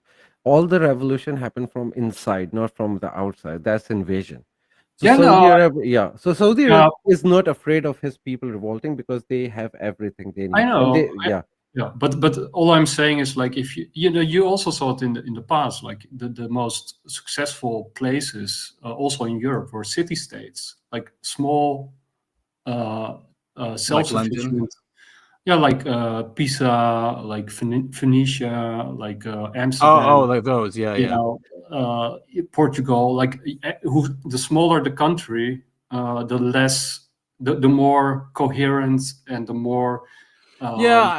I think on its population, right? I agree with that too. I mean, the U.S. is so massive. I mean, I used to say this also. They're playing in different. They're playing in different leagues. They're playing in the big leagues. I mean, I do believe everyone should have free healthcare, right, or at least very affordable healthcare. Yeah, but I think free healthcare. Yeah. And when they introduced it in the United States, it started bankrupting us because we're so big. I think it's $5 trillion a year. It's something ridiculous like that, And what's coming in the future, people have no idea when the AI will be out. It's not out yet. When the robots are doing the menial jobs, there will be so much trouble. Yep. And I think they want to do it because they are doing it for different agenda, not just for money. There is like some evil mentality behind it. Primordial evil thing. Yeah. Maybe we should look at this disclosure effort as an effort then. If they do care about themselves in this country, an effort to revive this economy and the empire, I think that's right. I called this. I actually made a tweet like I think 2 years ago or 1.5 years ago, where I compare Trump to what happened in Rome, right? So Rome went from a republic to an empire, right, with Caesar, and that happened because the republic was completely and totally and utterly corrupt, right? It didn't represent the people anymore. So people celebrated when Caesar, which was basically a military dictator, stepped in with its army to clean out the stables and to restore some kind of order. And then Rome lived another 500 years, right? I think this setup is very similar. It will be sort of like a military dictatorship a la Starship Troopers. It will. that's my model, right? I think it will be Starship Troopers, and people will celebrate because it will restore some order, but also grander, right? People miss the time when America was a beacon of hope, or at least looked up upon, right? Until 9/11, exactly. And then people say, okay, Trump might be crazy, he might be unpredictable, he might be this and that, but he cares about the country, right? Yeah, but at least our opponents and adversaries are on their toes, right? So he's doing at least something, even though it might be messed up, and we will bear the pain or whatever. But what he's also doing, of course, with Palantir and Elon Musk and all these people that he's surrounded with him around, are around him, and the stable coins and sort of the push and pull between the Federal Reserve and the Treasury, and I think the Epstein files are in the middle of all of this. And the UAP files too. I think those two files are super important. So that's what, so that's what actually looks like they're doing then. Like here's an anonymous source told Radar Online that POTUS has intensified his interest in UFOs and is preparing to tell the public that the U.S. government has recovered evidence of other intelligent life because he believes Americans have a right to know. Yes. And even Ross Coulthart is pushing him. And Ross does have some pull. I don't know if he has pull on the president, but, people do listen to him. And he goes, there's no good reason why the Trump administration, POTUS, shouldn't publicly disclose what the U.S. government knows about UAPs. They can at least acknowledge that an NHI presence on Earth is real. They want to protect some recovered and reverse-engineered tech from potential adversaries. But it's time to tell the public the truth, Mr. President and National Security Advisor, Secretary of State Rubio. And oh yeah, it's crazy. Also, there is another whistleblower came out. It's called the name of the whistleblower is Rhea. Rhea. Yeah, I actually didn't look into the story because I just saw it last night and I retweeted it. Is that the one on Reddit? Yeah, the one on the Reddit. Yeah. Okay. Yes, I think I read that one. It's really long. It's really long. Yeah, I was out. Yesterday was a Thanksgiving party, even though it was too late. But like everybody was having party on Saturday night. Of course, exactly. Yeah, so I just saw that. I was like, after this podcast, I'm gonna review it. But yeah, this is something new, and they are saying that is. I think they're saying there were people on Earth 2 billion years ago when aliens noticed, and that's how this whole thing began. Interesting. Yeah. I got a question for both of you. Yeah. With Thanksgiving, do you guys then also talk about aliens and stuff, or not?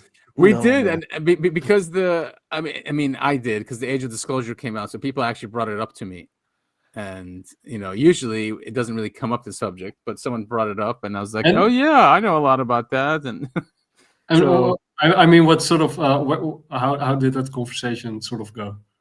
They were really interested because they're newbies, right? So when someone like Rubio gets up there and Clapper, they don't research behind these individuals who we know are extremely corrupt and didn't tell all. So, but not knowing that stuff, and they hear this and see this, and it was really well done. And they talk about. Were they shocked?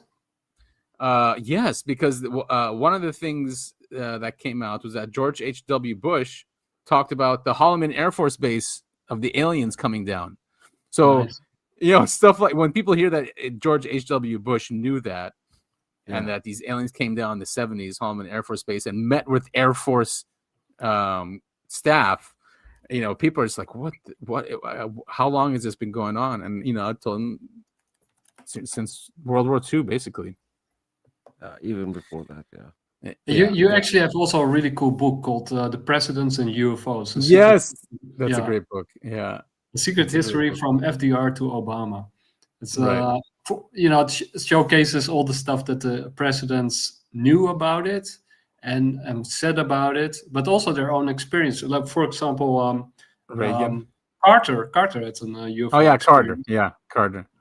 And I think Reagan also. Reagan had two, I think. One with his wife and one he was on the plane when he was governor. Yeah. And I think a few others too, and of course Eisenhower, who made his famous speech about the security industrial complex, and JFK, and Truman, of course. Truman. So and FDR, even FDR. So this goes way. Yeah, FDR. I remember there was a letter he wrote. He called them gifts from the sky. Yeah. So who knows? So now this Project Genesis thing, right? This is a big thing, and it looks like Department of Energy is part of it. All of the Department of Energy labs are part of it, and they are going to connect all of it to an AI, and that the AI is going to extract new products and breakthroughs from these labs. So it's like going into the black budget world, and giving it access to the black budget world. And so this might be kind of a way of disclosure, but I don't think they'll say it was reverse engineered. They'll say the AI helped us. I think Catherine also fits this on top of this, right? I mean, I'm sure she is. She pointed out that one of the, I think Doge, or whatever you want to call, what Elon Musk did with his stuff. I think it had a couple of functions, right? I think the first function was to take out their adversaries within the government, because the first time Trump went in, he was demolished and pooped out. Mm-hmm. The second time he went in with a plan and with a better team. And one of the things that Doge did is actually cut off all the finance to the US aid. Yeah, the opposition. So that was smart from that angle. But the second thing that it did was create economic disturbance, which we're still feeling sort of the hangover from. Yeah. And the third thing that it did, which was what Catherine Olsen-Fitz pointed out, was that it put all the financial information and exposed it to AI analysis. Yeah. And I think with Palantir, Peter Thiel, and the South Africa connection, I think, what they want to do, and also with Maha, with RFK and Shanagan, even though some of it is well-intentioned probably and even smart and good, but you do run the risk that you give all this information, all this data, to third parties, private third parties, and they feed their AIs on it, and that's basically what this race is about, right? China is leading in this race because they can have access to all of the data of everyone, everywhere, all the time.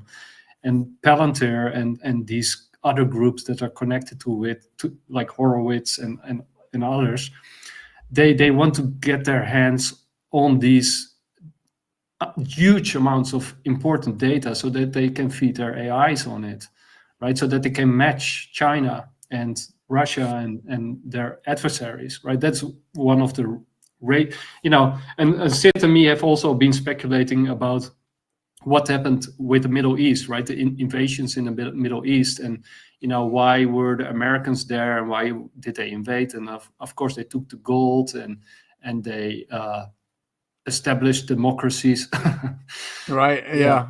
But there is a big reason somebody wants that. Yeah, exactly. That's a very big reason that Israel wants that, because they want to build greater Israel so their Messiah can okay. Yeah. But before you go there, one of the other reasons was they also the Stargates, but they also established their camps on very important ancient sites.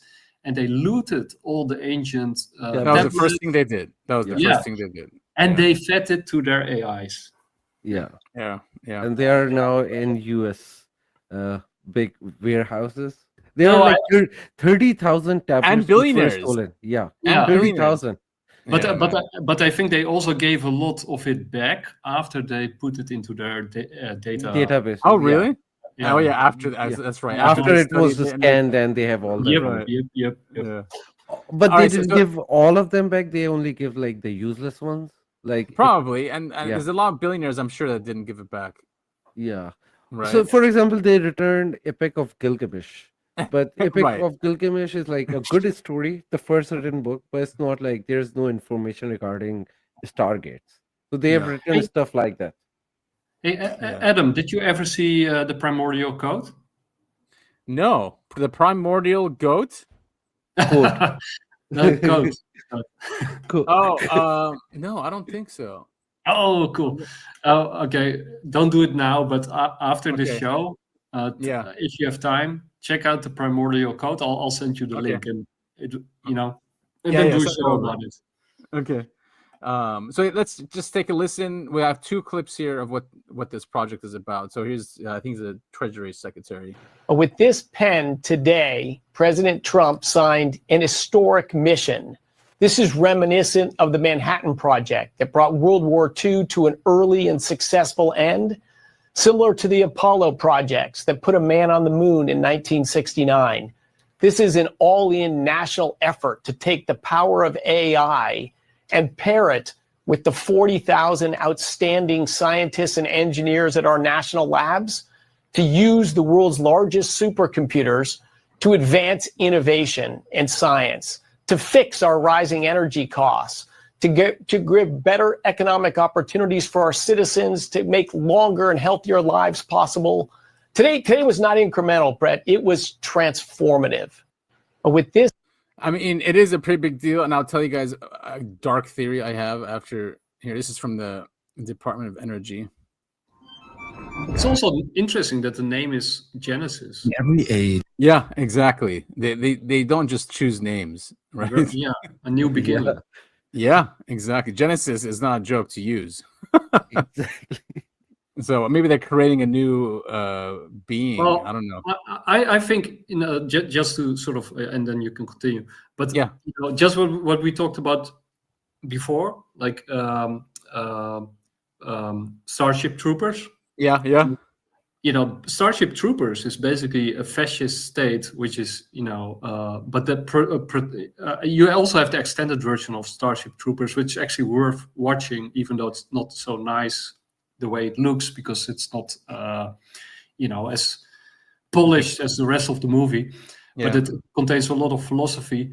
But it's like a very nice, polished society where everybody seems to be happy. And but basically, these are bioengineered soldiers, super soldiers. And we're competing with China, and China is also creating super soldiers, right? And DARPA has been generating super soldier technology. That, I mean, you can just go to DARPA and search. Yeah, they're open about it, right? They're pretty open about it. It's all on their website.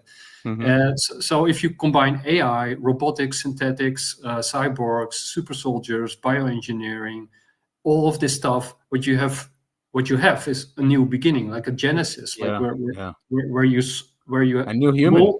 Where you mold society in a sort of a super body politics, where it's like literally sort of like a living organism. And Starship Troopers is like very culty, but it's hilarious. Like it's a. If you haven't seen it, movie. If you haven't seen it, it's a must. It's brilliant. It is social satire, but with great graphics. It's still pretty fresh. I like it. And original, and the aliens are also very cool. Yeah, they are. Of course, they're huge insects. Yeah. All right, this is just the ants in between. And ants. That's right. And that's the only freaky part about it. Wasn't there like a big brain there or something as well? Yeah. And he also did RoboCop. RoboCop is also hilarious. Yeah. And also very sad. violent. And ultra violence. Yeah. And so this project's a big deal. I mean, I don't know how much it's going to cost. Maybe 150. This president doesn't give a crap about cost. He just spends he just prints nothing. Yeah, exactly. But this is a big deal. Humanity invents new ways to see further. The telescope let us glimpse the stars. The microscope revealed the worlds within us. For centuries, thinkers like Leibniz, Shannon, and Turing dreamed of making all knowledge computable. But today, knowledge grows faster than our ability to understand it. Trillions of data points, a universe of information still unconnected. Now, a new instrument emerges, one capable not only of observing the universe, but of understanding it. Genesis mission will transform how science is done in America, uniting our brightest minds, most powerful computers, and vast scientific data into one living system for discovery. Built on artificial intelligence and quantum computing, it will radically redefine the scale, speed, and purpose of scientific progress in America. This is the work that will define our generation's legacy. A new revolution begins, one guided not by competition alone, but by curiosity, imagination, and the belief that discovery is the truest form of progress. Not bad. I didn't notice they're putting AI with quantum computers. I didn't know they merged the two already. I was always saying once they merge the two, that's it. It's game over. Yeah, that's what they're doing. Yeah, that's what they're, that's what everybody's doing, right? That's what it's all about. And but basically, this is like a giant Manhattan project, right? Yes. This is basically what JFK did with space. He's trying to emulate what Truman did, what JFK did. He's creating a new American dream. He definitely is. If this is successful, and we know the UAP UFO file is at DOE, and that's who they have. I mean, it's just strange that all this, the age of disclosure comes out. They're pushing Trump to disclose. They have all these guys on Fox News, and then this comes out a couple days after that, signed by him. And it's the DOE, and it's national laboratories, AI, quantum computers. So it looks like the good scenario is that they're doing this to revive the U.S. economy, right? And I think they are. Or the real, or there's another thing that's happening. Which is why aliens are coming. What? Because I don't think nuclear weapon threaten them, but AI with quantum computing can destroy them, and that's what they really fear. It can figure out what they are and their technology, and maybe even intent. If you're talking about data points that are 100 years old in these projects, who knows what can figure out? Exactly. If alien can be threatened of something, it could be both. It could be what Nick is saying, though. Starship Troopers, because it just it melds it, or it merges it with the body politic, and then we have the scary aliens that we have to go and destroy. Yep. Right. Yeah. Which you always need like an in and an out group, right? At least for those in power. For those in power, you always need an in and out group, and maybe even from a human nature perspective, that's how we operate. That we always have to need like a bad guy or something to fight against in order to. We need the enemy. Also, there could be another kooky theory here that maybe we are building vessels for the demons to come here, because demons cannot survive in this plane. They need a body, and human body is not sufficient because we always exercise them out. So they are asking us to build robots where they can permanently stay and they can control this world. This is another kooky theory. I wouldn't put it past them. The occult is very in this subject. Yeah, and that's why Peter Thiel is all about Antichrist. He knows about Antichrist. He does know. Syd, you also had a really cool other theory. I think you talked about it like in one of our very first shows.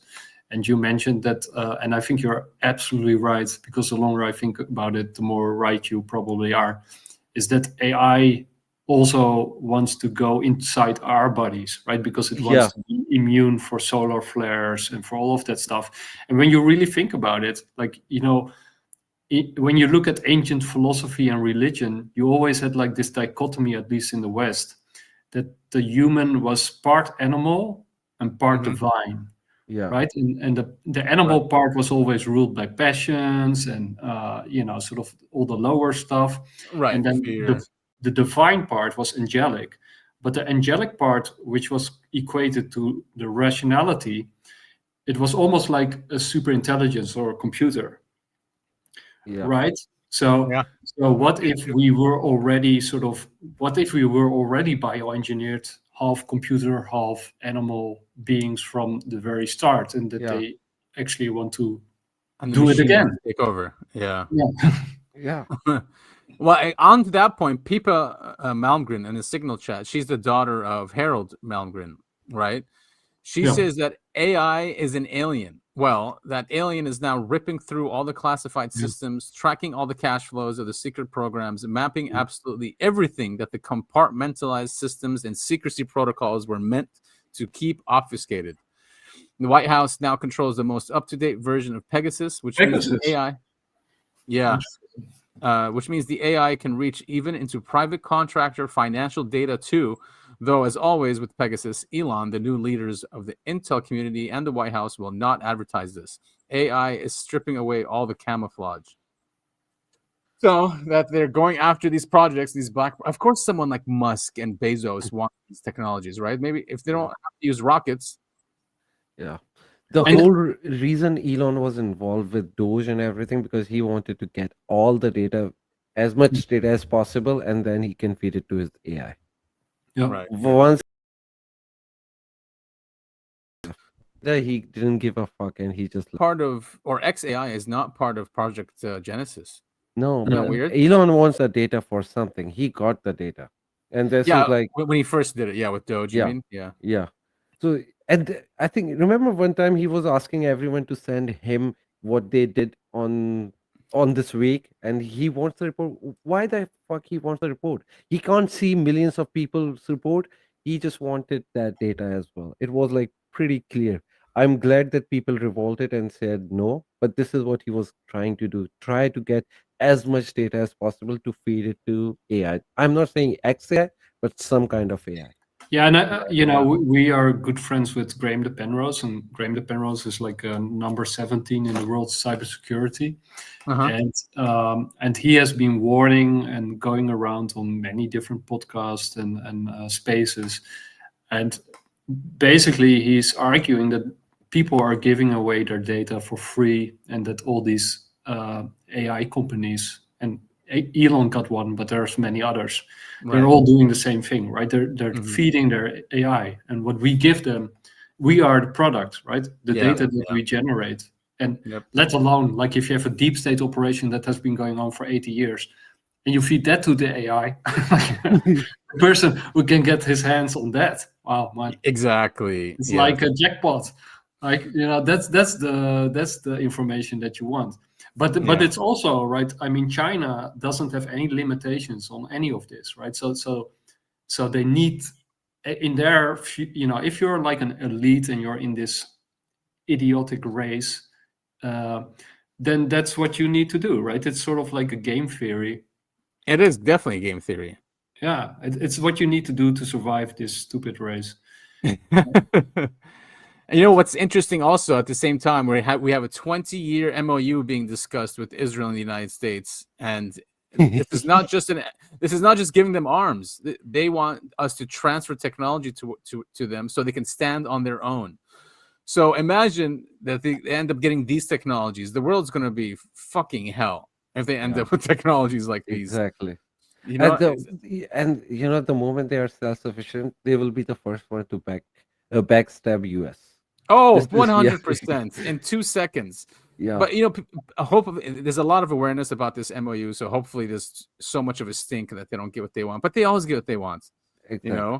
They Especially control politicians anyway. And remember also what Karl Nell said. Is Karl Nell?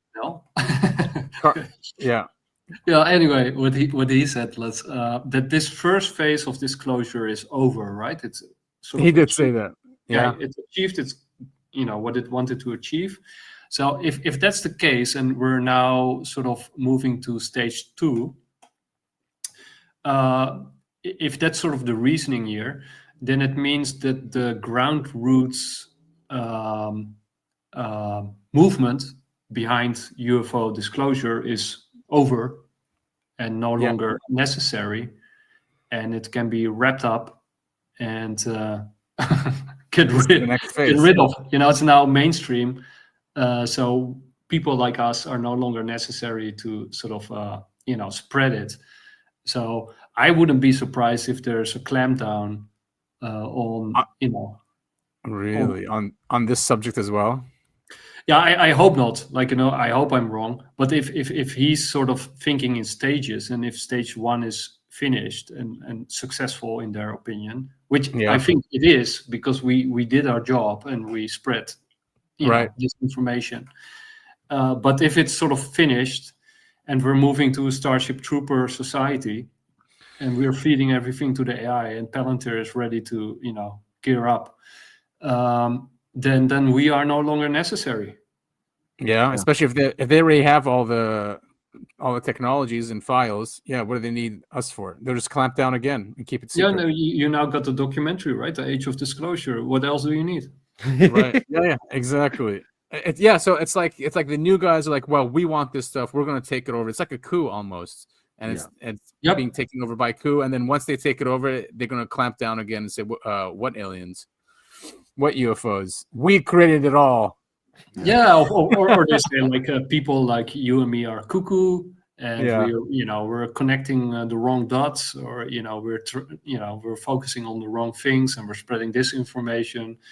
Same thing with Bitcoin and crypto, right? If you focus too much on true decentralization, you're, oh my God, it's so obsolete and it has no function. And, what are you talking about? We need KYC, AML, we need to exactly. be compliant, et cetera, et cetera.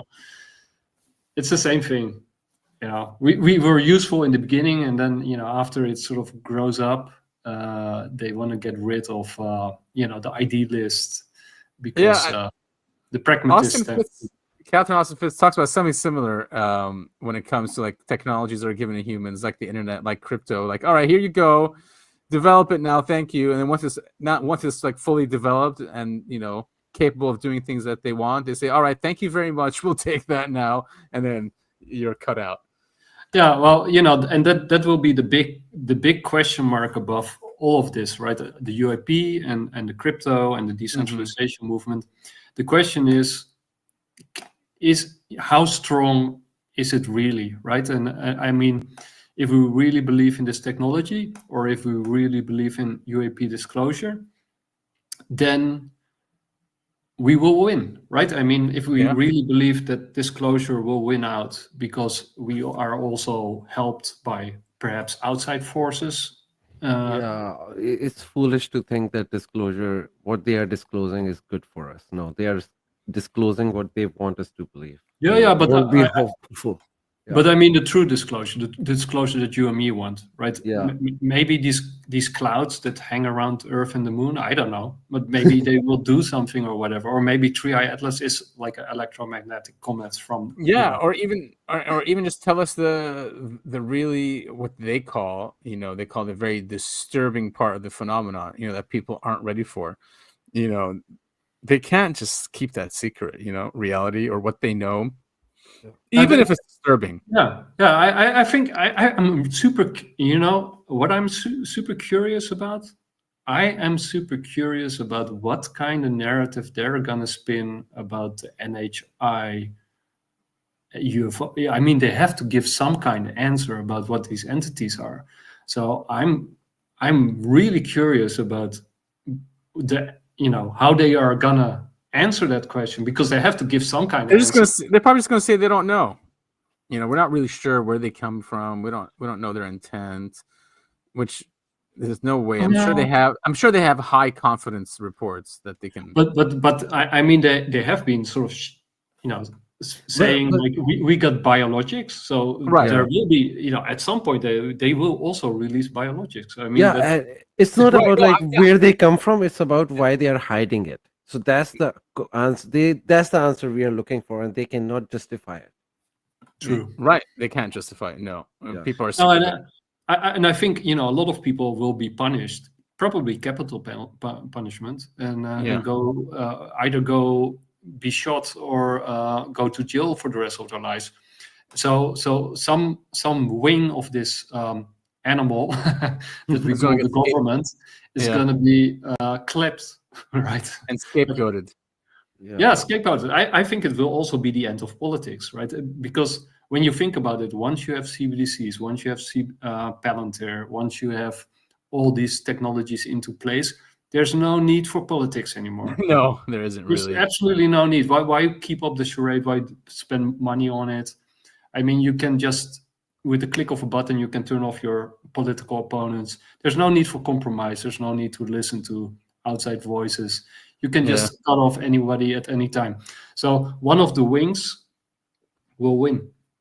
Yeah, but I think it's more than that. I think current political situation, alien disclosure, Project Genesis, they are all leading to one convergence point, which is Armageddon. Yeah, There will be a war, and they have to reduce world population because they don't need humans.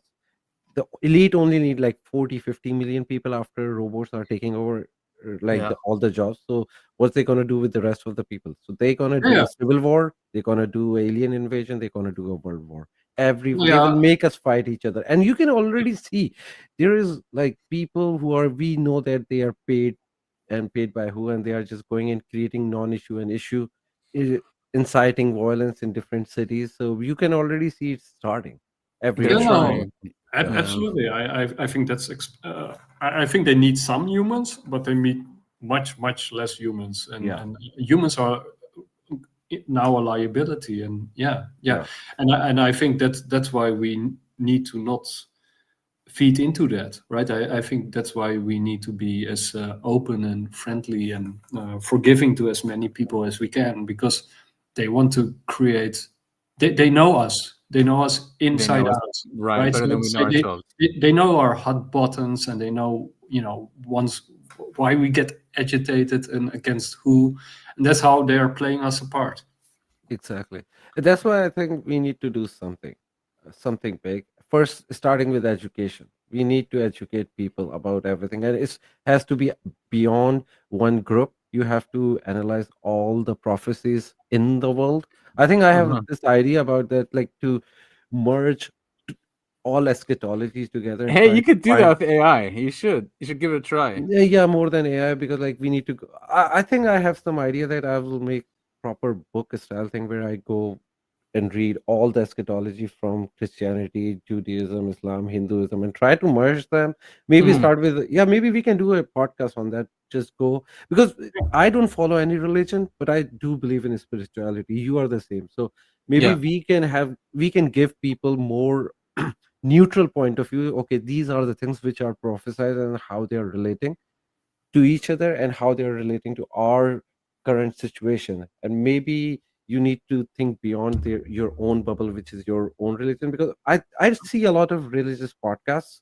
What they do, they are either from Christians, and they are just giving Christian perspective, and they are censoring a lot of the things which they don't want public to know. Same with the Muslims, same with the Jews. So they always censor it. But I think we need like group of people who constantly go from the neutral perspective, find what is actually predicted about. Yeah, and I think that's a respectful way of doing it. You're respecting all the religions that way. Yeah, and I think also from that perspective, what you said earlier about the people surrounding Trump, that they're sort of presenting him as a messiah, was a very interesting take, because Trump, of course, is a people pleaser, and he's very narcissistic. Very. So that would feed right into his persona. Yeah. Right? He would be very susceptible to that message. He loves people kissing his ass. Yeah, he would want to be that person, right? So if they feed him that information, then he would accept that. He would want to be that person. But it's also interesting that, for example, if you look at the Catholic Church, they have been really sort of moving towards disclosure, right, for a very long time. They'll be the first ones, I think. Yeah.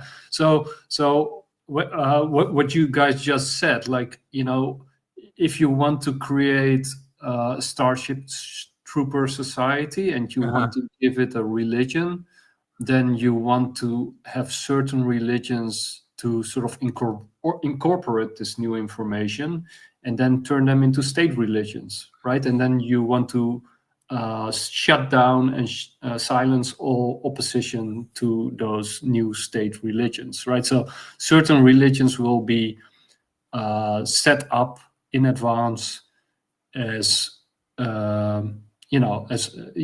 have been sort of working towards being those state religions by taking these new facts into account, like the Catholic Church and probably some other religions that we can think of. And then they will silence all alternative sounds. So I think, what Syd was just saying is actually a very healthy exercise for people who are listening, that they don't fall into the trap of taking one frame and taking it as an absolute truth.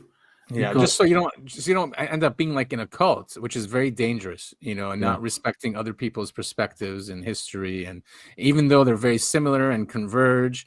So that is important. Yeah, I think the thing that they shut down the border and kept all the illegal, that they try to get rid of all the illegal aliens and stuff. I mean, at a certain level, I understand it. We also have a huge problem in Europe in that regard.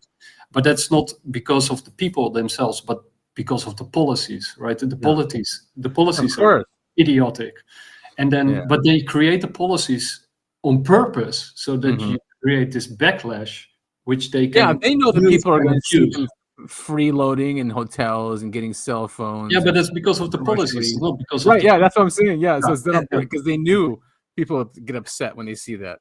This is all to cause the civil war. They want the civil war. That's why they're doing it. Otherwise, there is no reason to, first of all, to bring illegal immigrants and then putting them in the 5-star hotels while the people who pay taxes are suffering.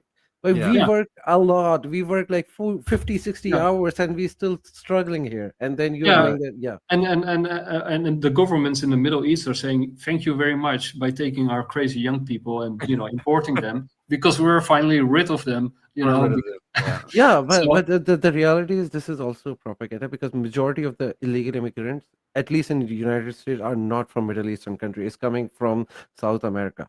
And majority of, at least in England, the majority of the migration is coming from China, India, and Nigeria. Yeah. So there was like a whole thing going on that Muslims are taking over. I look into the stats for last 5 years. So number one country where you are getting immigrants from was India. Number 2, China. Number 3, Nigeria. Yeah, but before that, there were a lot of Pakistani and a lot of other. No, there are. I'm not denying that. But when I'm talking about top 3 are not Pakistanis. The top 3 Number 1 is India, number 2 is China, number 3 is Nigeria. In Europe, because in Europe, what happened, a lot of the North African and Middle Eastern, it's a walking route for them, so they do come over there. So in Europe, yes, you're getting it from the countries like Syria, that was the war on Libya. I mean, Gaddafi was keeping all those migrants away from Europe. Exactly, and that's why they removed them. And in United States, it's like all the coming from the Mexico, but all over the South America. Oh yeah, Venezuela. Yeah, but what's happening in South America is also, of course, interesting. And now Trump is talking about bombing Venezuela. Like, what do you think ought to happen? There will be more immigrants here. Well, you know my perspective on that, but I won't go into that. But go into that. Yeah, we love to go into that. First I want to make the other point, because what I wanted to say is actually the closing off of the borders is also a bigger sign that they want to close off sort of the mindset, right? So they want to close off everything, right? So I think also with the religions and what we just talked about is like they want to create some state religion and want to silence and also what we just said with you can see them doing it. They're kind of doing it, right? With the Department of State, who they're kicking out of the country if you criticize who, if so they are trying to socially engineer the country in their and image. Also with phase 1 is finished with what Karl Nell said, and remember what Karl Nell also said, which was one of my favorite interviews that he did. I think it was also the one where he said, "I have zero doubt." But he made the point that we need to transition through a state of disequilibrium. So he said, like, there's 2 states of stability, but in between, to get from one state to another, which is basically complexity theory, is a state of disequilibrium. And you have to manage that as a society as best as you can. And I think that's what they're actually doing. Yeah. Nice insights, Nick. That's from a famous presentation he gave, and he goes through the timeline and goes through each stage and has a strategy or what. And this is from him, so they know this from the inside. He probably gave presentations like this. And this is also the Soul Foundation, and I do like the Soul Foundation because they give excellent presentations. But you know, it is also the group of you know, it is basically the group of Christopher Mellon, and you know, the people who probably put out this podcast, and Louis Elizondo. And remember also what Louis Elizondo said about the biologics in his second interview with Ross Coulthard, when Ross Coulthard interviewed him. He said the biologics are kept in one of those buildings from the NHS. What? Yeah, I remember that. Yeah, he said that. I do not remember that. That's crazy. But I don't trust a word from Louis Elizondo. So. Yeah, unfortunately. He's good on TV though. He did great on Age of Disclosure, but I was like, man, this guy lies so much. But I mean, like any disinformation agent, he will mix truth with falsehoods. I mean, that's also he has. What Greer says, right? Greer also mentions that they tell the truth, but they mix it. I mean, otherwise disinformation doesn't work, right? If you only tell lies, then nobody will believe it. So you have to mix in truths and half-truths. Right. Remember, it was Louis Elizondo who, I think he was the one who published the photo of a chandelier on the... Yep, that was him. Yeah, it was a clear chandelier, and I think that was a part of this deception that they want to fool everyone. Okay, nothing is happening. And everything was deliberate, because the first time I saw the picture, I said, "Yeah, that's a reflection of a chandelier." What I know, it's so ridiculous. Yeah, and then the farm one, he did that one as well. Yeah, he just held up that picture. So you know, he's controversial. But you guys, I mean, what I'm super excited about is two things right now. I'm super excited about the Baltic Sea anomaly. I mean, you know, that is super amazing, right? What they find out there, and I do trust the guy who's sort of running that operation. Or me too. He's a good guy, and you know, the universities are funding him as well. It's not like a government. Well, you know, and what is happening in Peru? The mummies. Yeah. I mean, you know, that's only getting bigger and bigger, right? I mean, the three-handed and three-fingered. They found meat or muscles in between the bones. Yeah. But that's why Pope is there in Beirut right now. Because it was very sudden. I just read that, okay, why Pope is visiting Beirut right now? But he is. That's interesting. Yeah, he might have a huge leverage, right? Because they're very religious. So yeah, very Catholic over there. So he might make a deal with the university and say, yeah, that's interesting. But yeah, I'm excited too. Everything is coming.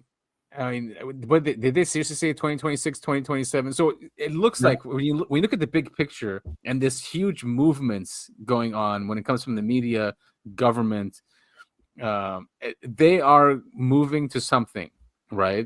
You can't say that they're just, you know, randomly doing this. There's a huge plan coming, a huge push for something.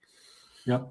And it's still exciting, and I hope good technologies come out of this. I hope that we are able to benefit, you know, the economy with jobs and just get out of this. I mean, I feel like Americans can't get a break. There's always something going on, or at least it's been that way for the last 25 years. So yeah, but that's sort of global, that feeling. So yeah, right. I mean, yes. It is a global economy. Everything's connected and interconnected. So when a large economy like the U.S. doesn't do well, it does drag everyone down. So yeah. So basically, what the U.S. is doing right now, because it has the reserve currency, it's leveraging that power that it has. I think last time you said, like, why do you want to weaponize a reserve currency? Right. So stupid. The question is, why wouldn't you? Right. So. I mean, at first you wouldn't, of course, because you want to get everybody, you know, to get into the water and see, it's safe, and you know, I won't abuse my power. But once everybody is into the water and things go right, then you start weaponizing it, and the more things go right, the more you weaponize it, right? Because then people want to get out of the water, and the more people get out of the water, the less influence and power you have. So you weaponize it in order to keep them into the water. But the more you do that, they want to get out of the water. So it's sort of like a Exactly. Yeah. prophecy, right? It's sort of like a race to the bottom. Yeah, it's a behavior that just destroys things. You know, if they wanted to keep it doing well and strong and influential, then keep it neutral and open to everyone. Yeah. I mean, that's why BRICS is being developed, and more people are joining BRICS, and because they want out of this system. They don't want someone that can just take their money and steal it and weaponize it. Yeah, but that was because the system was never meant to last, right? It could never work in the long term. I mean, that's true, right? So it's almost like a planned destruction, and they knew it's not sustainable. Yeah, so at some point it was unsustainable, right? And that's because, and that's the reason why it's unsustainable is because people can't let go of power, right? Because I mean, there is a way out of it. And China is China is sort of devaluing against gold. So what you need to do to get out of it is to devalue against something neutral that nobody controls. But if you really want to get out of it, you have to basically let go of the levers of power, like monetary control and fiscal control. But no government in the world wants to let go of it because they are the levers that give them power. So yeah, they don't want true capitalism. I mean, once you have a central bank and centralized planning, that's not capitalism. Yeah, so they go in cycles, right? From boom and bust. Like eventually everything goes to shit, and then they start over again because everybody is sort of, it's chaos and destruction. Everybody's killing themselves and each other. And then they have to restore order. And then you have like a gold age. You got the GI generation, and then the silent generation, and the boomer generation, and then the Gen X generation. Yeah. And then it starts over again. Yeah. Yeah. No, but one thing with AI, capitalism is not going to work, because if there are no people who going to do anything, then capitalism is not going to work. They have to create a whole new model. I'm not saying go to socialism or whatever, but like create a new model which will fit with the future. Yeah. So this is I think this time is different, like Syd says, because this time it's like a zero-sum game, and this time there won't be. I mean, I think this time it will be an empire of 1,000 years.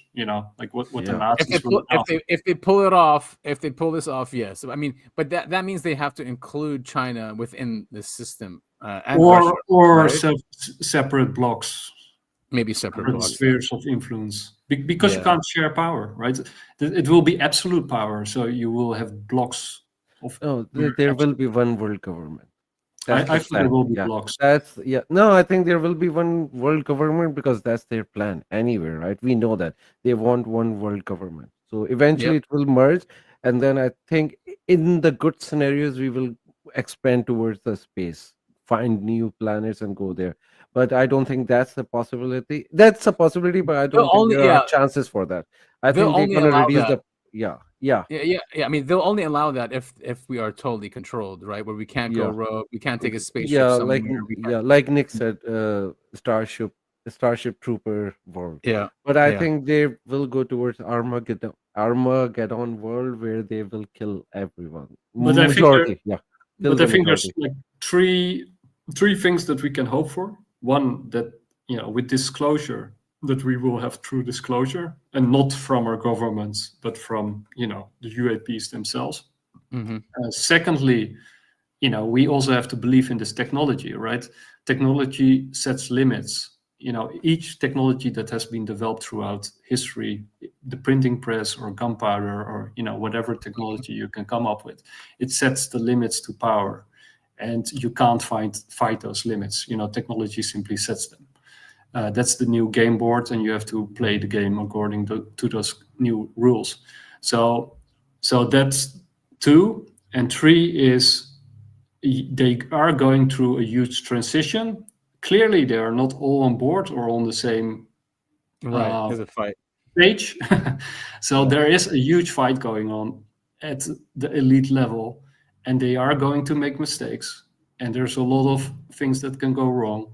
There's a lot of variables that they have to take into account, because the world is a complex space. So that leaves room for people to wake up and to unite and to fight. And human beings, I think, are brilliant anyway, and we'll come up with solutions. And both, we'll fight. They'll fight back, but eventually it'll be a world, hopefully, that we'll all be happy with. I think technology is a double-edged sword. So whatever they're using, we can use it to our advantage as well. They can't ban AI anymore. That's it. It's out. Yeah, that's the whole problem. Grok, for example, Grok is turning against Elon Musk. It's happened multiple times. So you're right. It's a double-edged sword. And that's one of the things that Catherine Olsen-Fitz also pointed out, right? Because if, in the past it was an oil field, for example, and then you can just put guards in a wall and, guns around it, and then you can sort of secure your asset. But with AI and blockchain and all these new technologies, you can't put a gate around it and guards around it, because, it will be accessible to everyone at every place, and solo players will be as powerful as states at some point. So basically the only way for governments to contain this technology, which will level the playing field and get rid of governments altogether if they're not careful, is to put us in chains, right? I mean, that's their only options if they want to stay in power. Yeah, that is the only option for them. Because that's why they're doing what they're doing. That's why they're so insane, right? Because why did our government suddenly turn insane? Because they weren't insane like 20 years ago. We still thought like, they sort of listened to us, and we got elections and stuff. And suddenly, especially with COVID, but even before that, suddenly our leaders went insane from our point of view. So why did they go insane? Great reset, right? Collapsing the system to create a new one, which they want to last 1,000 years. Perhaps, I hope not. Yeah, but I mean, I think the moral of the story is that as long as the population is educated about these things, they won't fall into desperation and a trap of hopelessness, because as long as you're with people that are like-minded and understand this, you can still live. I think. Even in a future like that, you can still live a good life. Maybe not ideal, but it's a situation we're in. And Syd, I know they're planning on destroying the entire human race. I'm hoping not entire, but most of 99%, right? Sure. And that's probably also the only way they can survive, because too many humans is just too much of a threat. Yep. To their power structure. Yeah, and that's also why I think small countries have a huge benefit compared to bigger countries, because you can project power on an equal level because of these technologies, while you don't have the liability of a huge population that you need to control and that you need to subject. So true. I mean, look at the UAE, look at Israel. These are not big countries, but they utilize money and technology to push their influence globally. Well, cool stuff. I want to say this, like, Qatar get the bad rep because UAE is the real trouble, who is controlling everything, but nobody talks about UAE. Everybody talks about Qatar. Qatar is, I'm not like justifying Qatar, I hate Qatar as well, but the real problem is UAE, and everybody's silent about it. I think they have a strong lobby. They have a very strong lobby, and they are committing genocide as well in Sudan right now. It's the UAE. Nobody's talking about it except like few people. They did it to Yemen too, but the Yemenis are not a joke. And I remember when they sent the drones. They sent the drones to Abu Dhabi, and then they stopped the war. Yes, no, so Yemenis are. Yemenis are a different breed. You can't defeat them. But amazing, dude. I love those guys. But for the people listening, right? I think you should not give up hope. I think you should connect with your neighbors. You should sort of set up these self-sufficient economies. Maybe even thinking about creating these circular economies, that run on their own currency. But especially that you don't isolate yourself, and don't feed off the system, right? And yeah, exactly. Because that's what it wants. It wants you alone. It wants you doom scrolling, and it wants you relying on people 5,000 miles away from you. Yeah. When the power is within you and the community. And yeah, I think humanity will get over this. So, what do you guys have planned for next week? Anything do you guys know, or just playing it by ear? I just want to do another podcast, but nothing, no plans yet. Well, I'm finally getting better again. I had a huge case of the flu Friday, and Saturday was also pretty rough. But I'm getting better again, and then we got some cool shows coming up this week, and then also next weekend. So yeah, anything you guys want to announce? Any Bitcoin Live shows or other shows you guys want to pitch? Oh well, from Monday to Friday, we always run the Deorganized Good Morning show with Steve, Okay. And he does sort of like a marathon show, which runs for 10 hours, which is sort of compromise of all kinds of other shows, and it's very cool. Yeah. And then in the weekend, it's mostly sort of Bitcoin Live, and I think we have 3 or 4 shows planned for next week. But from the top of it, I would have to look up which kind of shows that are. But you can always follow us, and yeah, it's fun. We did, by the way, get a double strike from YouTube. So what?